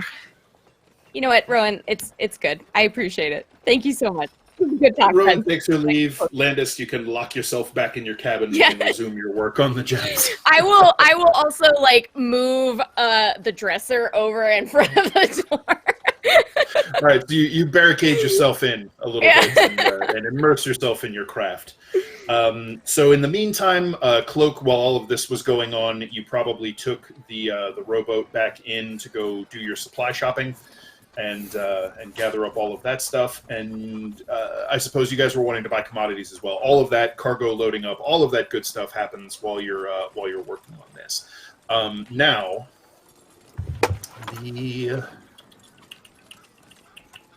the Black Fortress is not actually itself on the river, and so you're going to have to get close and then travel overland to get there.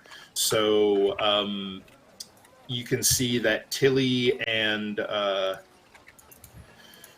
and Kelleth, the first mate, are arranging for several wagons to be purchased and loaded onto the ship so that those can be taken overland to deliver the stuff to the fortress itself.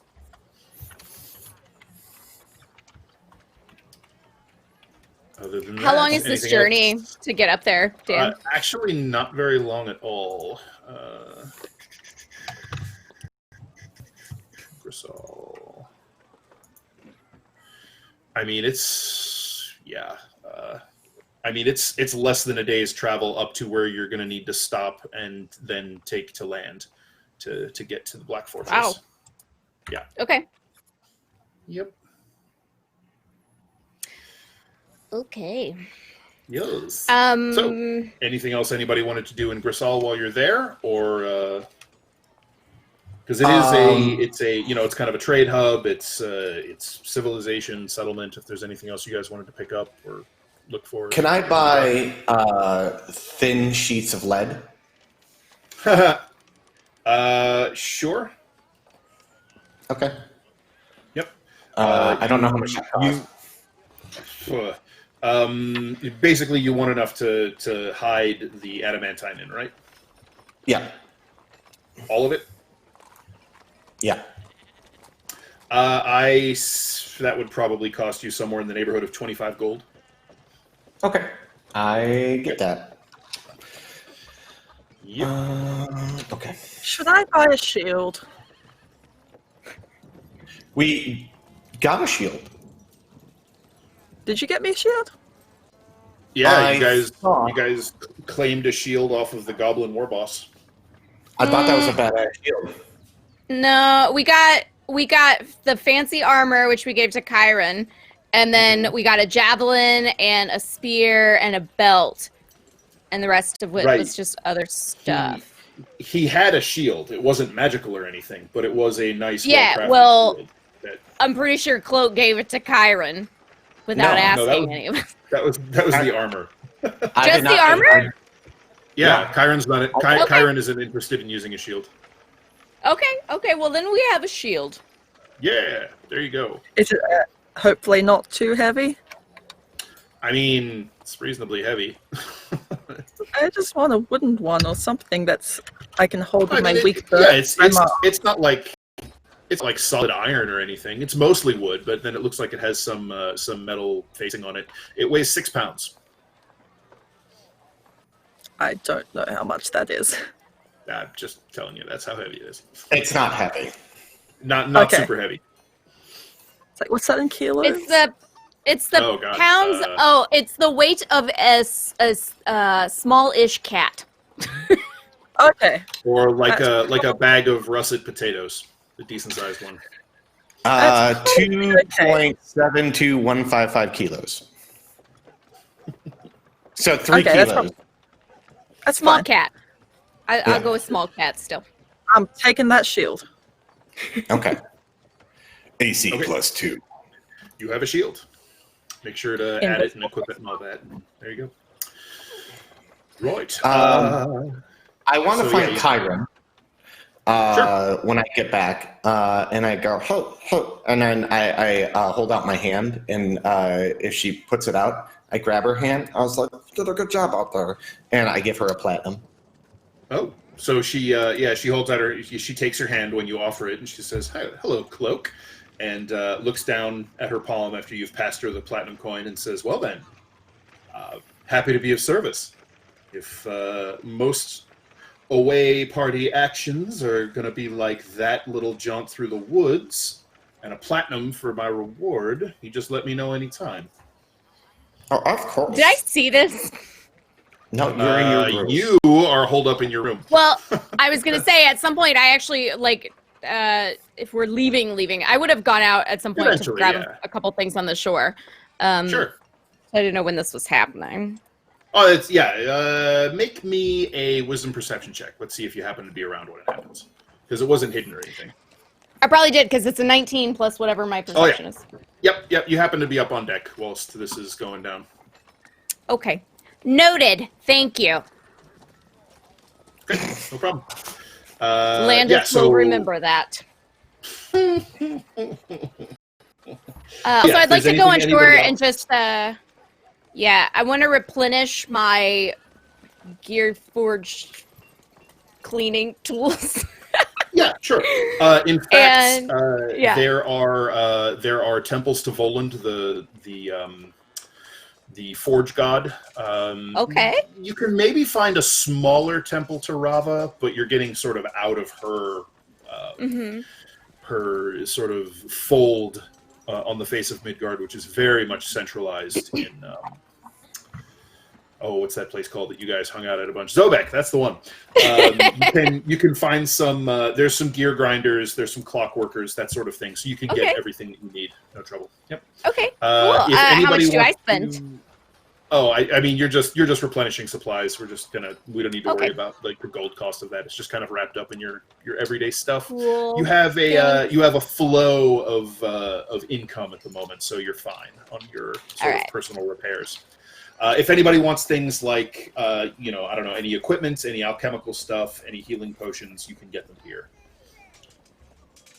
How much is a greater healing potion? You can only buy regular healing potions easily. Finding anything more potent than that would be more of a direct undertaking. You have to find someone that's... Okay, yeah, I'm not going to worry about it. Which, I mean, you could try. It's very likely there's someone around here that has it. But no, he'd be more busy like buying food supplies and stuff like that, so he wouldn't. But if anybody wants to stock up on things like antitoxin or alchemist fire, any of that crazy stuff, or common healing potions, you can get them here. Sure. Just decide whatever you want to buy. Spend your money. You got it. I'm gonna buy fabric to make 5 tiny cloaks for little Edwin, and I'm gonna buy him a really nice bed. Because there's no bed for him on here, and back home he had a really nice little house. So I buy him like a little house. All right, so we'll say 15 gold for some very nice swatches of cloth, perhaps some embroidery, some expensive embroidering thread, and the stuff to make him a bed. There you go. All right. Are there He's alchemical very supplies excited. on board? Are there alchemical supplies on board? The answer to that is not that you know of. Yeah. I can't remember if I have alchemical supplies, so I might go grab some of those. Like, do you want alchemy? Oh, so you want alchemist supplies, like the tool? Yes. Yes, you will be able to find those in Grisal. So yes. Do ice boxes exist or refrigerators? No. I mean, Salt you can get and a fairly insulated chest, and if you have a source of ice or something cold, you can kind of make an ice box. That's possible, but generally not. Okay. I do have one more request. Yes. I would like to buy for myself 3 sets of clothing in 3 different sizes, well, I don't know how that works. Okay, never mind. I want to buy 3 sets of clothing in the whatever appropriate size would be, and then 3 hats and 5 wigs. So what you want to get is something like a disguise kit. Well, I have a disguise kit, but I want more options. I want all the options. Sure. I mean, like, disguise kit is like well, okay, so I don't know, maybe I didn't write it down right, but I just said cosmetics, hair dye, and small props. And so I want like all the clothing and hats and wigs, and I want like a little actor's box, essentially. Sure. This week on the Wealthy Bones, Landis becomes a cosplayer. Yeah, we are going shopping. No problem. Can't wait for SinCon on the Sinful Princess. Right. Yes. So you can gather up whatever you want. Did you want to actually get something in the way of? Did you want to buy? You said you wanted to buy 3 sets of clothing. Yeah, of different different clothes. One is lady clothes, and one is like very rich man clothes, and then one is very commoner clothes, but no adventuring clothes. But no adventurer's clothes. Got it. Goodness gracious. Right. So a common set of clothes is 5 silver pieces. A fine set of clothes is 15 gold. Okay. So there you go. You can gather what you need. Okay. So how much total would I spend on just clothes and wigs and... I mean, so 5 gold gets you a costume, so we'll call that all the wigs and stuff. 15 gold gets you a fine, wealthy set of clothes, so that's cool. 20. And then you said you wanted a, just like normal ladies' clothes. Yeah. That's 5 silver, so half of a gold. You can get 2 of them for 1 gold. Okay, cool. Yep. There you go. Thank you. No problem. All right, so once you have you have wagons and some beasts to pull it, and all of the supplies that you've purchased, both for your ship and as well as those that you are transporting to the Black Fortress, the ship sets sail. The crew scurry about their jobs with gusto and motivation, and really probably only a few hours worth of travel into the day. The navigator, who is the quartermaster, who's a dragonborn, notes that you are approaching an area where you need to find a place to start bringing the wagons and supplies ashore. So, fortunately, there is a village nearby that has a kind of a large enough jetty that the ship can anchor in deep enough water that you can kind of unload those things directly onto that little spar of land and rock, and then offload there. It looks like this is a fairly regular disembarkation point for ships that are sending supplies toward the Black Fortress, and a little town has kind of grown up around that.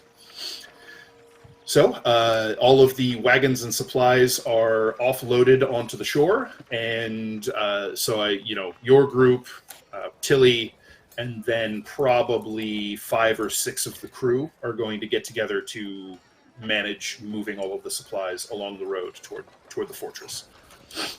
Quick question. Yes. What was Landis doing during the traveling? Working on gems. Traveling.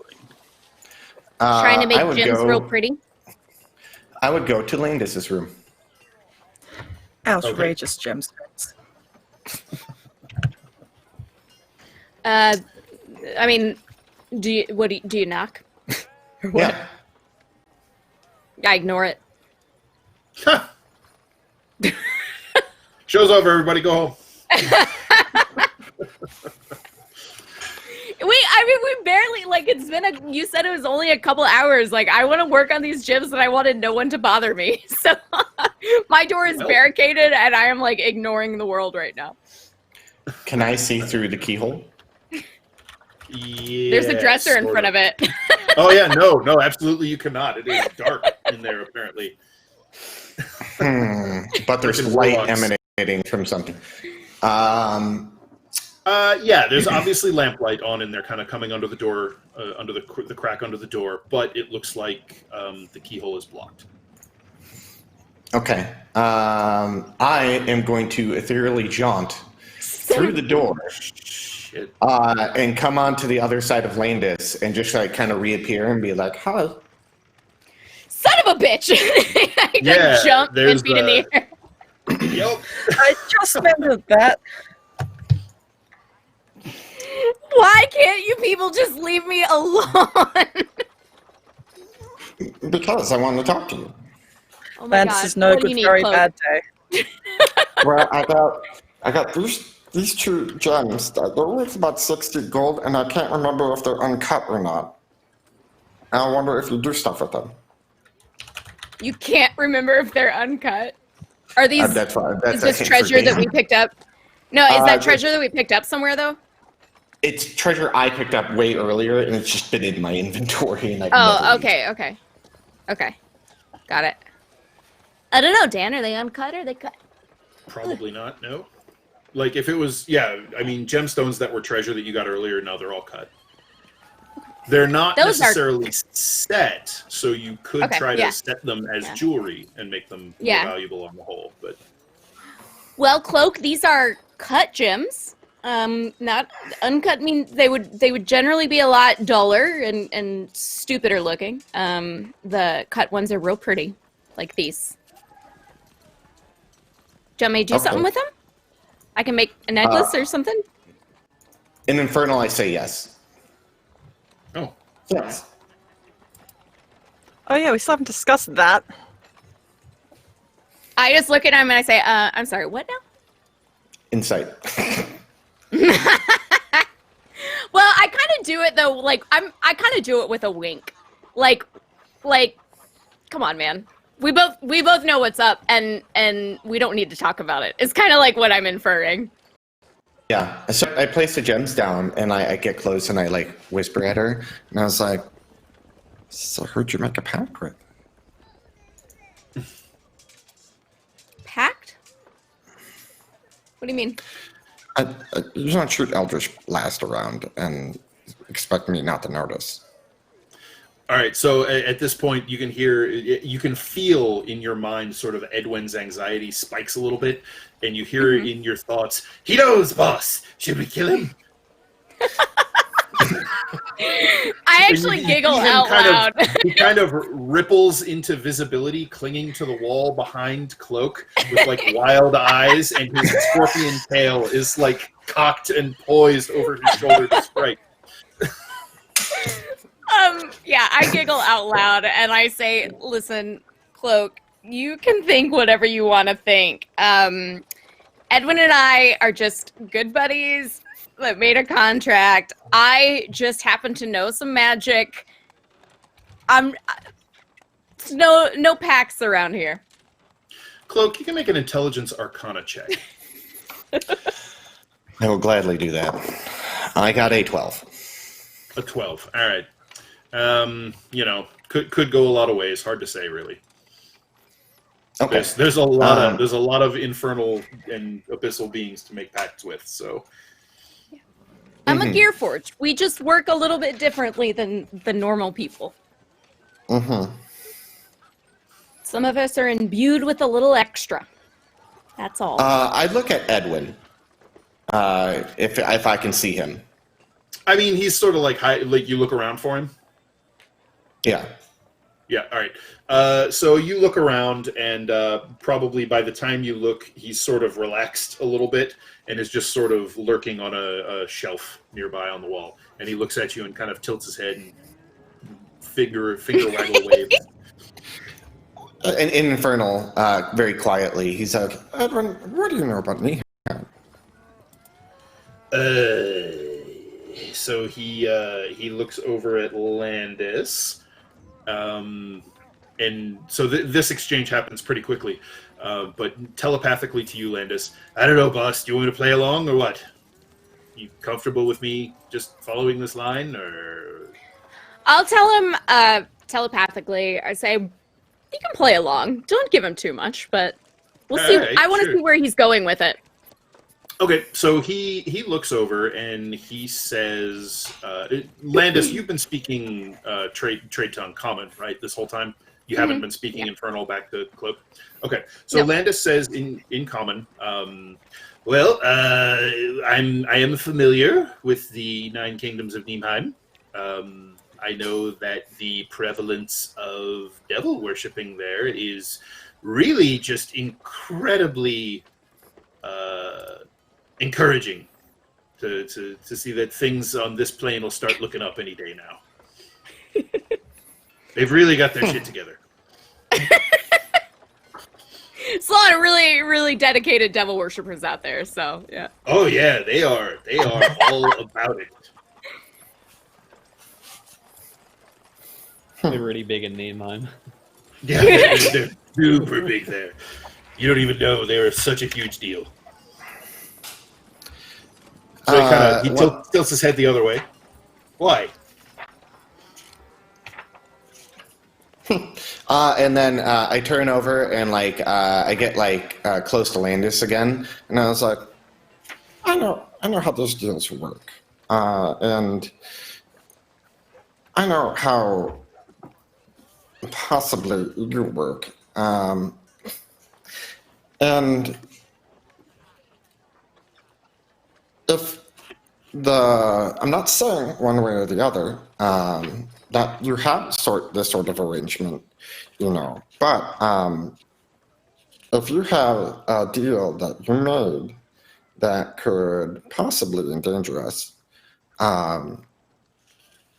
I'm probably the only person on the ship that would understand, but you could do with that information as you will. But since we're working together, I just want to put that out there. But I'll leave you to your business. And leave the 2 gems on the table, and then kind of move the dresser a little bit so I can just kind of sneak out and then walk away. All right, so as you make your way out,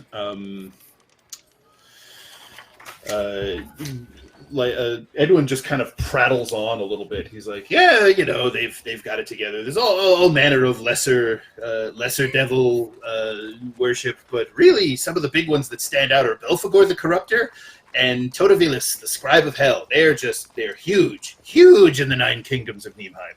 And he's just kind of prattling on as you head out and shut the door. And everything he's saying is true. He's invoking dark names and yeah. And then I want to go find the other 2. I believe the other 2 that were on the shore party with us that went to go raid the. Yeah, sure. And I'm going to give them a platinum each. That would be Aias the Minotaur and Theron, the skulky cloaked guy. And yeah, you track both of them down and pay them, and they're both a little surprised. And the Minotaur, as they've already received bonuses. The Minotaur seems to warm to you a little bit more. Theron takes it with his sort of long, kind of thin, delicate fingers. And he sort of absently spins the coin over his knuckles and does, kind of a little overly done magician finger wiggle, and the coin is gone. And he just kind of inclines his cloaked head to you and says in his soft voice, "Thank you, Cloak. I appreciate the consideration." Yeah, this is a cloak bonus. Cloak bonus. Cloak bonus. Interesting. And he kind of chuckles and goes about his business. And then, what is the Minotaur's name again? Aias. Aias. Aias.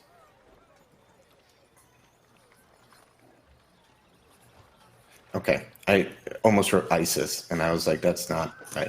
that is not correct. And that's all I want to do, so I think Okay, no problem. Landis was going to say something. Yeah. I think Birdie is grumpy that you're double dipping the bonuses.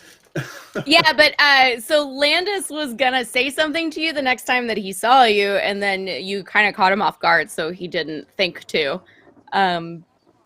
But now he doesn't know about those, but a conversation will be had about the bonus.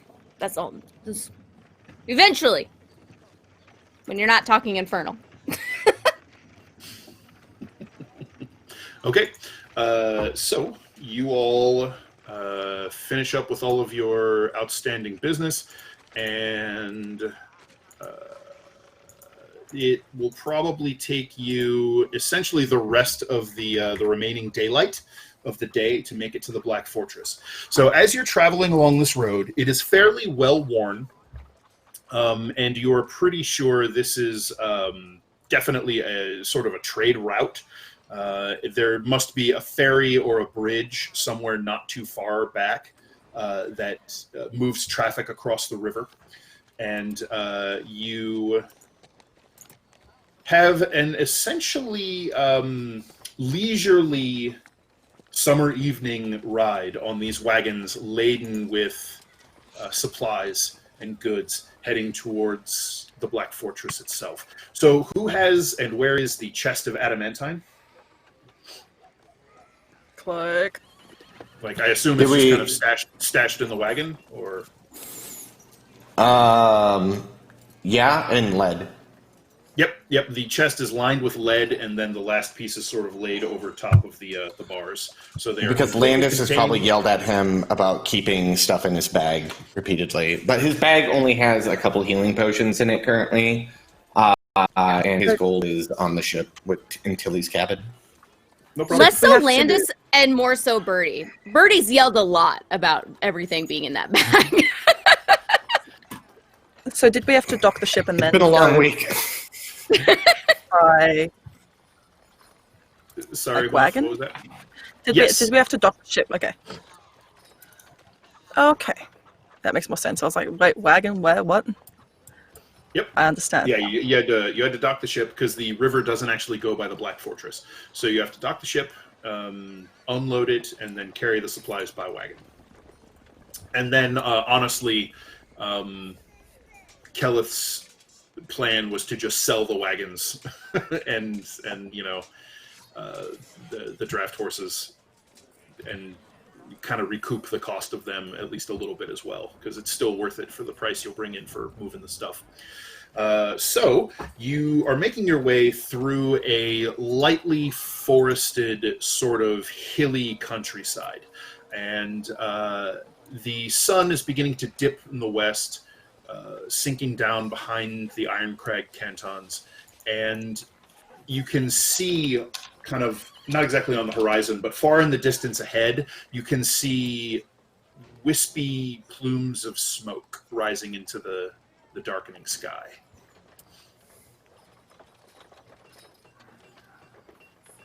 That must be the place. Like bad smoke? You could make a wisdom, perception, or survival check. I'll do perception. All right, that's a 15. 15. So it doesn't seem thick enough to be like a burning town or anything like that. Mm-hmm. What it more brings to mind is a large number of camp or cooking fires. Okay. So it kind of puts you in mind of an army encampment, like what you would see from those sorts of campfires. I stay hidden in the wagon. Yeah, how far are we from this place? Walk-wise? Oh, you're probably maybe a couple hours out still. A couple hours, okay. Yeah. When we got maybe half an hour from there, mm-hmm. I would like to do some things. So I don't know if there's any step that needs to happen in between, but... Oh, half an hour from there is fine. Yeah, you can... Okay. You're traveling closer. The sky is beginning to darken even further, and it's smudged with the ruddy firelight colors of sunset, and so it's kind of harder to make out the smoke, but there's still a bit of a haze in the air up ahead. Okay. I would like to do a couple of things. First, I would like to use a spell on myself. Mm-hmm. And I am going to cast Disguise Self, so that I may look not like a big giant robot. Okay, what would you like to look like? I would like to look like a proper ship owner. So, some fancy dress. What does that even mean? Well, I want to look like I have some wealth. Like I'm not necessarily the person that's working on the deck all day. Just your everyday wealthy gentleman.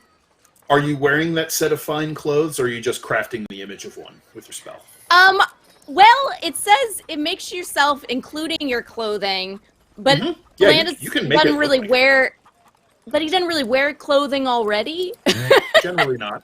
No, it's fine. Okay, if you want to make the image of clothing, you totally can. That's no problem. Okay, then I'll do that. I wasn't sure if I would have to put on clothing first and then change it, since I don't really wear any. That is not necessary, no. Okay. And so, just for my own edification, is this a spell that you know and are casting, or is this you are invoking your Mask of Many Faces invocation? Do you have the invocation? That's the one. Got it. Okay. So so Landis just sort of goes quiet for a moment and might say something quietly under his breath, for lack of a better word. Yeah. And then there's a ripple and sort of a crackle of green electricity and little arcs like static across his form. And now he appears to be a man. Yeah. Yeah, And like also that. what I've done in the meantime is I've taken one of the wigs and I actually put the wig on my head because I know that if someone were to touch my head, it would just feel like metal still. So I True. did put a wig and then I just reshaped it with the image to make it look exactly how I wanted. And I cut some of the wig and made a mustache so that if someone touched my mustache, it would look like that. That I would feel like there was a mustache there. And then so I'm trying to make it, I know that if someone were to touch me, it would be shit. So I want to try to make myself like as real as I can be. And I am making myself like a little bit shorter though. Okay. And I'm wearing a hat. So human, another race? Human, yeah. Just a human man. Just maybe What it is like, language- what? No, go ahead. I was just say who's maybe like in his like late 40s. Okay. So middle-aged human man. Yep. Yeah, got it. Aristocratic, noble-ish looking. Yes. What language was Landis mumbling in? It was just a mutter, Common. faint and soft. He couldn't Okay. really pick up anything. And then I'm right. going to turn to my companions, specifically to Riadan, Cloak, and to Rowan, and say, "Okay, your turn." And I'm going to pull out my disguise kit, and I've got 3 sets of clothes and some wigs and some hats, and I am ready to make them look different. Cloak just takes a brown cloak, puts it over his Listen. red cloak, and hides his red cloak, and just takes off his mask and puts it in his bag. And he's like, done. Oh, come on. We need to at least a Exactly. little bit make it look like you aren't the people that just ran away from the city where all the sun people are. Yeah, How are you in expecting my me to- poster? How are you expecting me to hide the beak? Well, you can still be bird, but you can be slightly different looking bird. A different raven. Yes, Perhaps you should give me an eye patch? eye patch would work. Birds, I could put some, we'll do some lipstick around the edges. Edwin, I like, have, Edwin sort of pops up out of the wagon and goes, "Oh, the eye patch plays," and then ducks back down. come on, we can play. It's fine. We got, just, come on, let's dig in. And I get so excited because I am actually like randomly proficient in disguise kits and I'm just never get to use it for anything. So I start, as much as they will let me, I start playing like we're backstage at a performance and I'm getting everyone ready to go. Cloak Rowan is wins. hidden his cloak under a brown cloak and taking off his mask, and he's like, I'm done. Look at that. So you're going barefaced then? Yeah, Yeah. if he's maskless, That that's is pretty legit. That is so. probably a little weird for the rest of you who essentially never see him without his mask. Yeah. One time they If have. you, Right. Oh, that do, was want in a, the Moth, do you want a hat? No. No. Okay. I Did you get me always- a hat? I have you have a hats. face- Do you want a hat? I have a beautiful assortment of hats.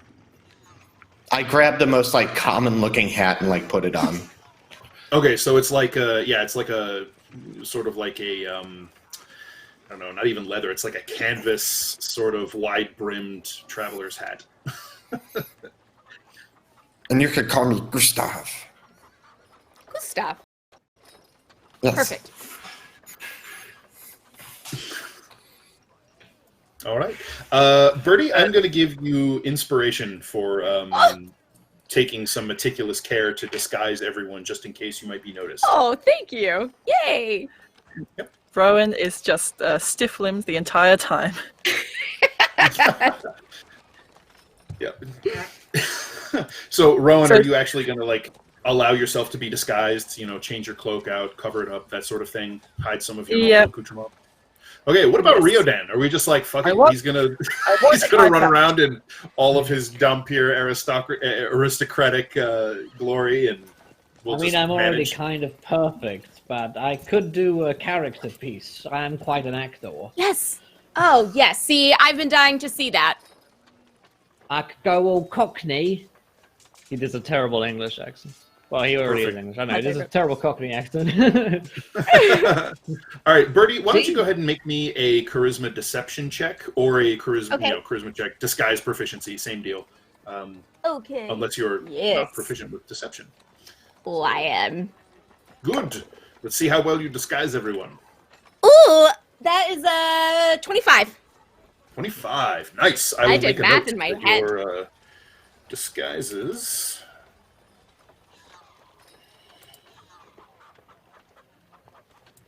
$25. DC 25. We all to, look amazing. That's actually pretty good. Cloak, you did not allow Landis to mess with your business, so why don't you give me a charisma deception check to see how well your disguise will hold up. 19. Nice, got it. I'm actually good at deception. Yep. I should. Turns out, it's good to be a Niemheimer. All right. Mhm. 19. Right. So as the sun continues to sink low, it's not quite nighttime, but it's definitely dusk where the sun itself is down below the mountains on the horizon. There's still light in the sky. Much of it is that orangish pink of sunset. And you're moving through a slightly denser section of woods. And up ahead, you can hear the faint snatches of voices drifting through the growing dark that are beginning to reach you. And you know that you must be getting close to the fortress at this point, probably not too much far away, less than an hour for sure. You continue forward, and you hear these voices sort of growing in volume as you're obviously getting closer. And as you round a bend in the trees, you can see that there's sort of a large group of people, and they look trail worn and weary. There's probably at least a dozen of them, maybe if not a little more. And they're traveling with packs, not really backpacks, but just like packs and bundles of things. Some of them have like bindles tied to sticks. Others are using wheelbarrows or hand carts, carrying sort of piles of things. And you can see that there are some children in a few of those barrows or carts. You can see older kids who are kind of early teenage years are either walking with or carrying piggyback younger kids as well. And there's still a fair ways up ahead, maybe 100 feet or so. And as you're starting to get close and really just sort of this is sinking in, you hear a blood-curdling scream from the group of bedraggled people up ahead. And that scream sort of ripples through the group into cries of alarm and calls of terror, and you see figures shambling out of the shadowed trees between the trunks, reaching out with these stiff-legged gaits, rotting arms, and slack, gaping jaws, and vacant, dead, staring eyes. And that, I believe, is where we're going to stop for this week. And we will pick up next week when our Simply returns. And we will probably start next week with an initiative roll. Oh, goody. Great. Love that. We're gonna get blood all over our nice new fancy clothes. Did Tilly get disguised? Well, yeah. I assume you wanted to disguise Tilly as well. Yeah. Or, Yeah. Okay. Yeah. We'll figure out the particulars of Tilly's disguise next week. That's fine. So she can weigh in on that. Tilly's disguise. All right. Alrighty, well, my friends, that's all we've got time for tonight. But if you enjoyed it, do let us know. And of course, join us every week here at 8 o'clock Eastern on The World Tree Burns on twitch.tv/Kobold Press. Of course, we're back on Sunday again for the last air as well. So if you haven't followed the channel yet, hit that follow button so you can keep up with all the new shows happening here.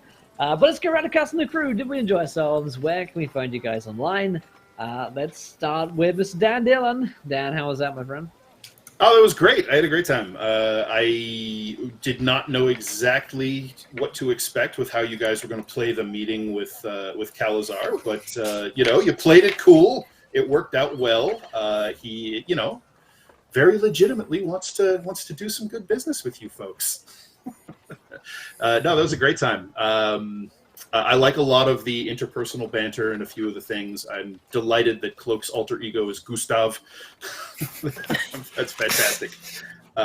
So I'm Dan Dillon. I'm a game designer at Wizards of the Coast on the D&D team, and I am your humble dungeon master here on the World Tree Burns. And please, if you're at all interested in new D&D monsters, go check out the Kobold Press Kickstarter for the Tome of Beasts 2 that went live today, funded in under an hour, and is somewhere around $100,000 in, knocking out stretch goals. And it's still got a month. So a lot of really great stuff is going to come out of there. And if you happen to be an aspiring game designer, one of the cool things these Kickstarter campaigns are doing is if you back it, you get to submit a monster for possible inclusion and development. It will be part of the book. Hell yeah. Take my money. Friends. Yeah. Can't get it fast enough. But Cloaken, how was that tonight, my friend? That was amazing. I now want to submit it where I want to put Cloak in the Monsters Manual. But yeah, I liked how Cloak was like, oh, hello, and he took out his sword, because that's how he haggles. I like taking a step back because to Cloak, all that he just does not make sense of it, and he's just that's not his scene. He'd rather stay back and protect the ship with Tilly, because Tilly and him are on the same level at that. They're like, oh, okay, let's fight. I know fighting. And then getting supplies for this stuff, making Landis mad about giving extra bonuses to people. And it's his own personal money, so meh. And then the interaction with Landis, because Cloak highly suspects she has a deal with someone, but he just is very curious who, because he's a gnome. And Cloak has seen enough going around and is versed enough in infernal compacts to be essentially certain that Landis is a warlock. Yeah, Landis has made a pact with someone or something for sure. Mm-hmm. So slowly, he's always going to keep his eye on her, and maybe him. Yes, I keep my eye on Birdie too. I keep my eye on Birdie and see what she's up to, and what she's scheming. But yeah, it was amazing. I had a great time, and if you guys have not yet, please go back the Kickstarter for Tome of Beasts 2. And get in there. And if you back it enough, you can submit a monster, and your monster might be in there, and you'd be like, I put that monster in that book. That's my idea right there. So I'm just saying, that's me. Yes. And Scarlet Moth, how's that for you tonight? Oh, that was a lot of fun. It's always nice to have some more roleplay focused times and get to know the characters more. And have a heart-to-heart with Landis, and it's like, oh, are we friends? Are we friends? Oh, that's not going to last long. Probably. Yes. Start of a great friendship. Hopefully. Well, we can't go get drunk together like Riodan and Rowan, but I'm sure we'll find something to do. I'm Scarlet Moth. You can find me on Twitter at @thatscarletmoth. I'm a D&D lover, artist, cosplayer, all that good stuff. Yes, definitely go back the new Tome of Beasts 2 because Kobold Press is always putting out amazing stuff. I need to fill out my fulfillment form for the Empire of the Ghouls Kickstarter, and then thanks for reminding me. And then I've also got the new spells coming out soon, which I'm very much looking forward to seeing. Yes. Go back that good Hell stuff. yeah. I'm looking forward to having my girl back next week, having Tilly back, and hopefully not dying. Thanks, Dan. You'll be fine. Sure, it's fine. It'll all be fine. just All right, last zombies. but not least then. Buddy, how's that sound for you and Landis? Oh, it was so good. So good. I thought there was lots of fun moments. I do like that Rowan and Landis kind of came together a little bit. They've spent a lot of time. It's not necessarily butting heads, but just kind of like Landis running away from Rowan, essentially. Because they know each other too well. Yeah. So I loved that. I'm so happy that encounter went the way that it did. I was very concerned about I was concerned about that all week. And the only thing that was making me feel better was that Tilly had to go. Not the rest of us. Tilly had to go deal with it. And then, of course, And then she did. it just so happened that, unfortunately she had to bow out, which is totally fine. But I was like, oh no, what are the rest of us It was all a scrubs gonna clever do now? Yeah, so I'm happy it went the way that it did. I know that he's a little sketch, but I hope that we do have a kind of an ally moving forward, and I hope that money comes through, and I hope we don't get caught and killed by the Sun people. It would be terrible. But I really enjoyed it. I did want to say too about the Kickstarter, because I was looking at it during the show. I mean, just kidding. I was only paying 100% attention to what was happening in front of me. Also looking at the Kickstarter a little bit. It's not just beasts, right? You can get encounters with the beasts and stuff too, which I think is super cool. Like adding in a way to work them into your stuff, and I don't know. I just thought that was really neat function or a feature. I haven't seen that on other Kickstarters for this kind of stuff, so wanted to point it out for anyone who didn't know. There'll be a Lairs book. Kobold Press has done that with all their big monster books, so it'll be a book full of essentially little one-shot kind of encounters that showcases monsters out of the book with maps and think all so kinds cool. of stuff. You mean the boyfriend book, right? I do, yes. Yes. I'm a beast. No. But yeah, so I'm Birdie, aka the Birdiesaurus. You can find me here on Tuesday nights. Thursday, I'm over on Off the Table playing Monster Hearts 2 with my friends. And starting on Fridays in the future, I'll be in a Ravenloft campaign. Can't talk about too much that yet. And then on what's the other day that I'm playing now? Mondays now. Every other Monday, I'm on the Tainted Lands playing in a homebrew campaign. That's pretty cool. I'm playing Mox Sasku, a big old 6'9" lizard folk boy. Fun. I He's forgot fun. to advertise something as well. Do Me it. too. On the 27th, I am playing in another one-shot run by Mustang over on their channel. It's a continuation of our previous Planescape one-shot Jink Heist, and we're going to be having special guest Anna Prosa from D&D and Positions Inc. playing with us. We don't know who she's playing yet, so that will be interesting. But if you want to see some sigil shenanigans, then you can go check that out. I'll make sure to retweet that on Twitter because it's on the 27th. I'm not sure what time Eastern, but I know it's at 9 a.m. my time. So work it figure that out. Fantastic. Real quick, I have a couple things to shout out. I forgot to shout out.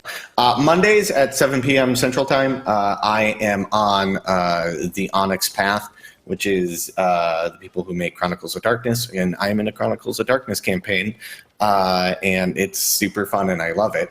I love my character because he's like all over the place and kind of the comic relief. And then starting fairly soon, I'm going to be on a podcast called Dark Fortunes with Unmade Gaming, Crafting Muse, Rory, and Johnny, who's going to be DMing it. I'm super excited for that one and excited about that character to play it because I wrote a very long backstory like I tend to do with my characters. So, but yeah, that's what I want to shout out real quick. Thank you. Cool. Alrighty. Well, yeah, so we have the shout out is again a Time of Beast. So if you haven't checked it out yet, check over on the Kickstarter. We'll drop all the links in the Twitch chat, and of course there'll also be on YouTube, and if you're listening on podcasts, you just gotta go type into your browser Toma Beast 2, and it'll still be up early by the time you're doing this. Got at least 30 days from the time that we recorded this, so get on it, my friends. Get on it. What else? Yeah, we'll be back next week for more. If you want to follow what I'm up to, follow at Encounter RP to keep up with all the stuff the network's doing now. They're launching a new season, which played some Vampire the Masquerade earlier today, and it was a whole lot of fun. So, yeah, but that's all for us tonight, my friends. Thanks for joining us, as ever. We'll see you guys next time, and until then, good night, everybody. Bye. Good night. I'll find the button in a minute. I swear. Find it. Where's the button? It's coming. Slowly, my so Push the button. I'll tap again. Oh no. Don't stop me now. Push the button, All right, Frank. we'll just oh, there it is. Maybe.